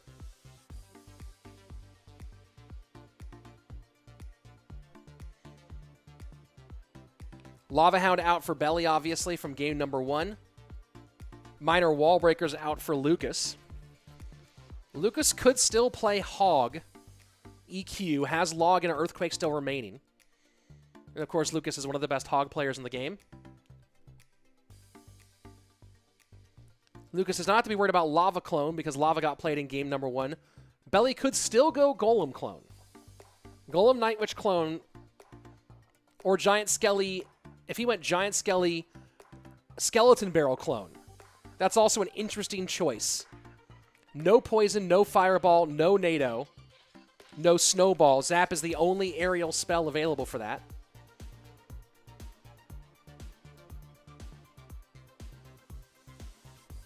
But my guess here is that Belikin is going to either go Goblin Giant Double Prince or Royal Giant Giant Skeleton Earthquake. Unless he really is doing some different stuff on his deck picks.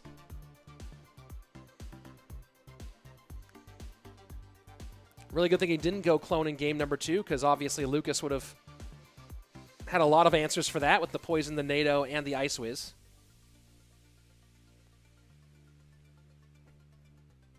Let's go ahead and jump in to our third and potentially final game. Lucas does have match point.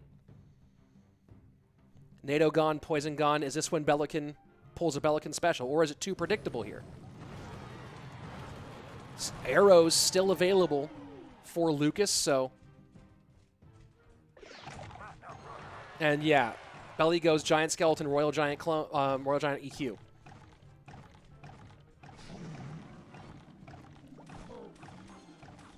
No NATO, no Bomb Tower, no Ice Whiz, no Mega Minion. And look at that. That balloon gets all the way deep in, going to take most of that off the board and get death damage. 6 Loon for Lucas.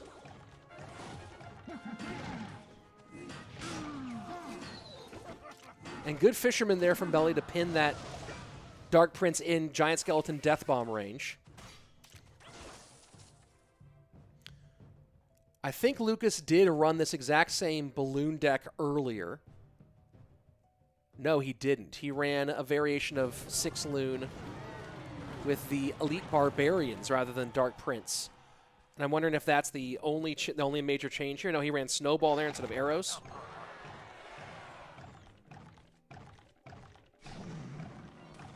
And balloon to the right-hand side. Delivery comes out. Hunter low, but Hunter's distracted for a moment. Electro Spirit. Again, this is, you feel like a success because they're not getting connection, but those death damages will start to stack up. Fishboy pull in for Lucas. Giant Skeleton will be taken care of, and I think he's going to get enough here to get the Hunter pulled in as well. And he will. So good value out of the Fisherman for the Lucas. Does have both the damage lead now and the Elixir lead as time goes on.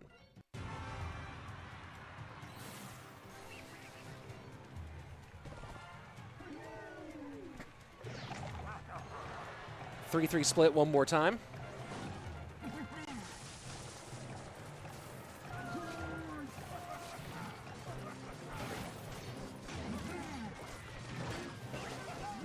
And I'm just a little surprised. I mean, a little surprised by the deck choices here.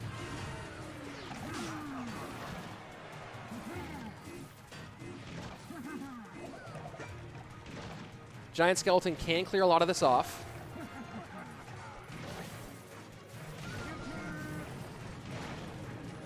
Balloon to the left-hand side. Arrows work on those zappies on the right. Hunter will stop the balloon on the left.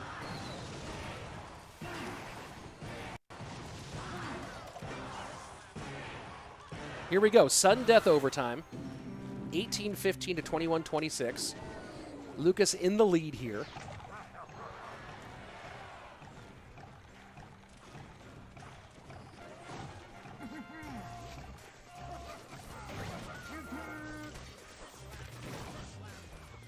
And if this Dark Prince runs away from that Giant Skeleton Bomb quickly enough, keeps the shield on, yeah, this could be a little bit challenging here. Arrows come in. The Zappies staying alive for Belly is going to be big, though. Zappies are so hard to deal with.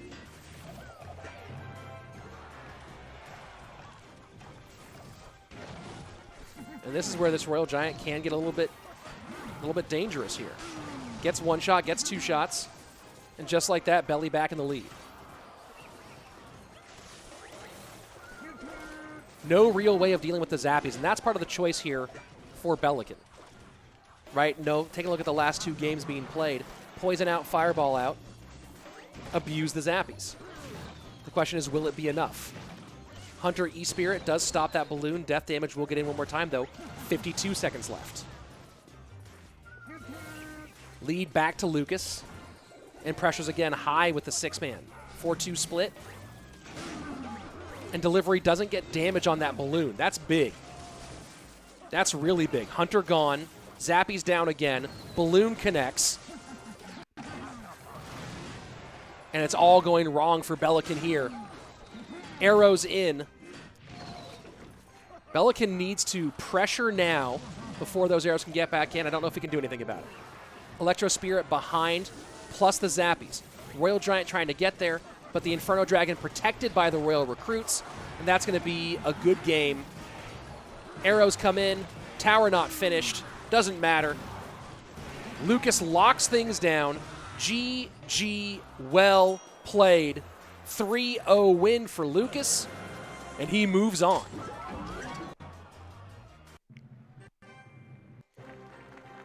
And Pain Gaming and Brazil have two players who've made it very, very deep in this tournament.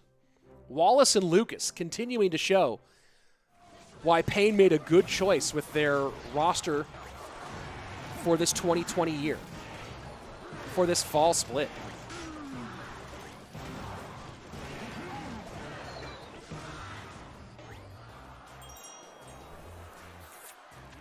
And we'll see all the upcoming matches for tomorrow soon.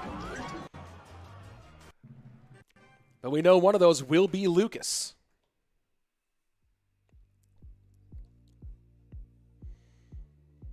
And Belly running the, I have to admit, I'm a little surprised by the decks. Just a bit. They're not in Pain anymore. Yes, I know, but they played for Pain this season.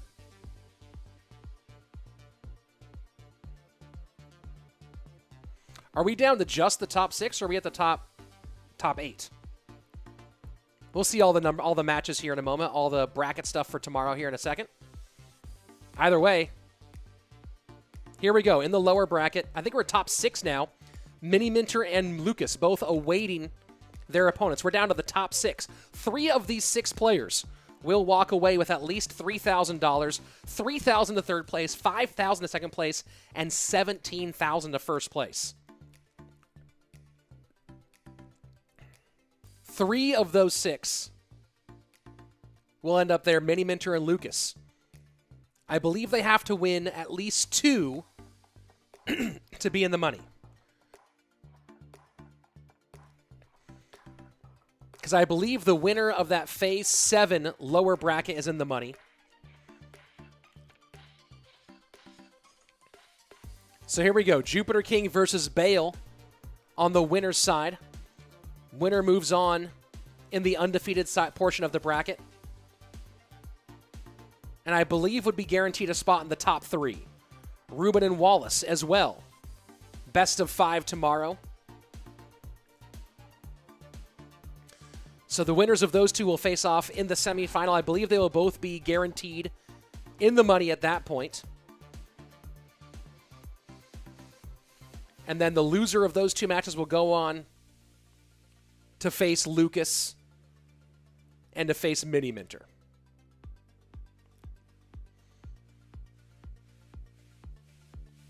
So then, of course, the winners of these 2 round 4 matches will go to the semifinal.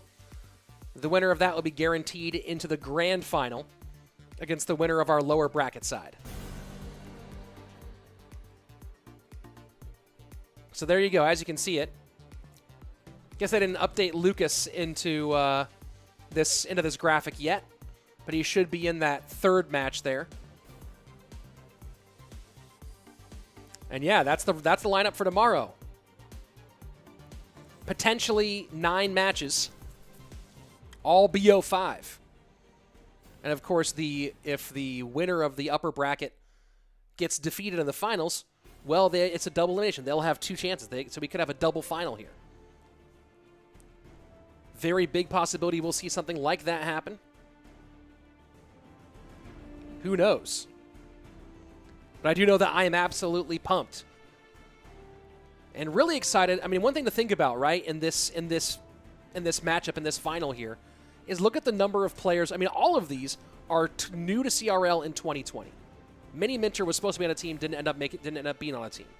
But Lucas, Wallace, Bale, Miniminter, Jupiter King, and Rúben.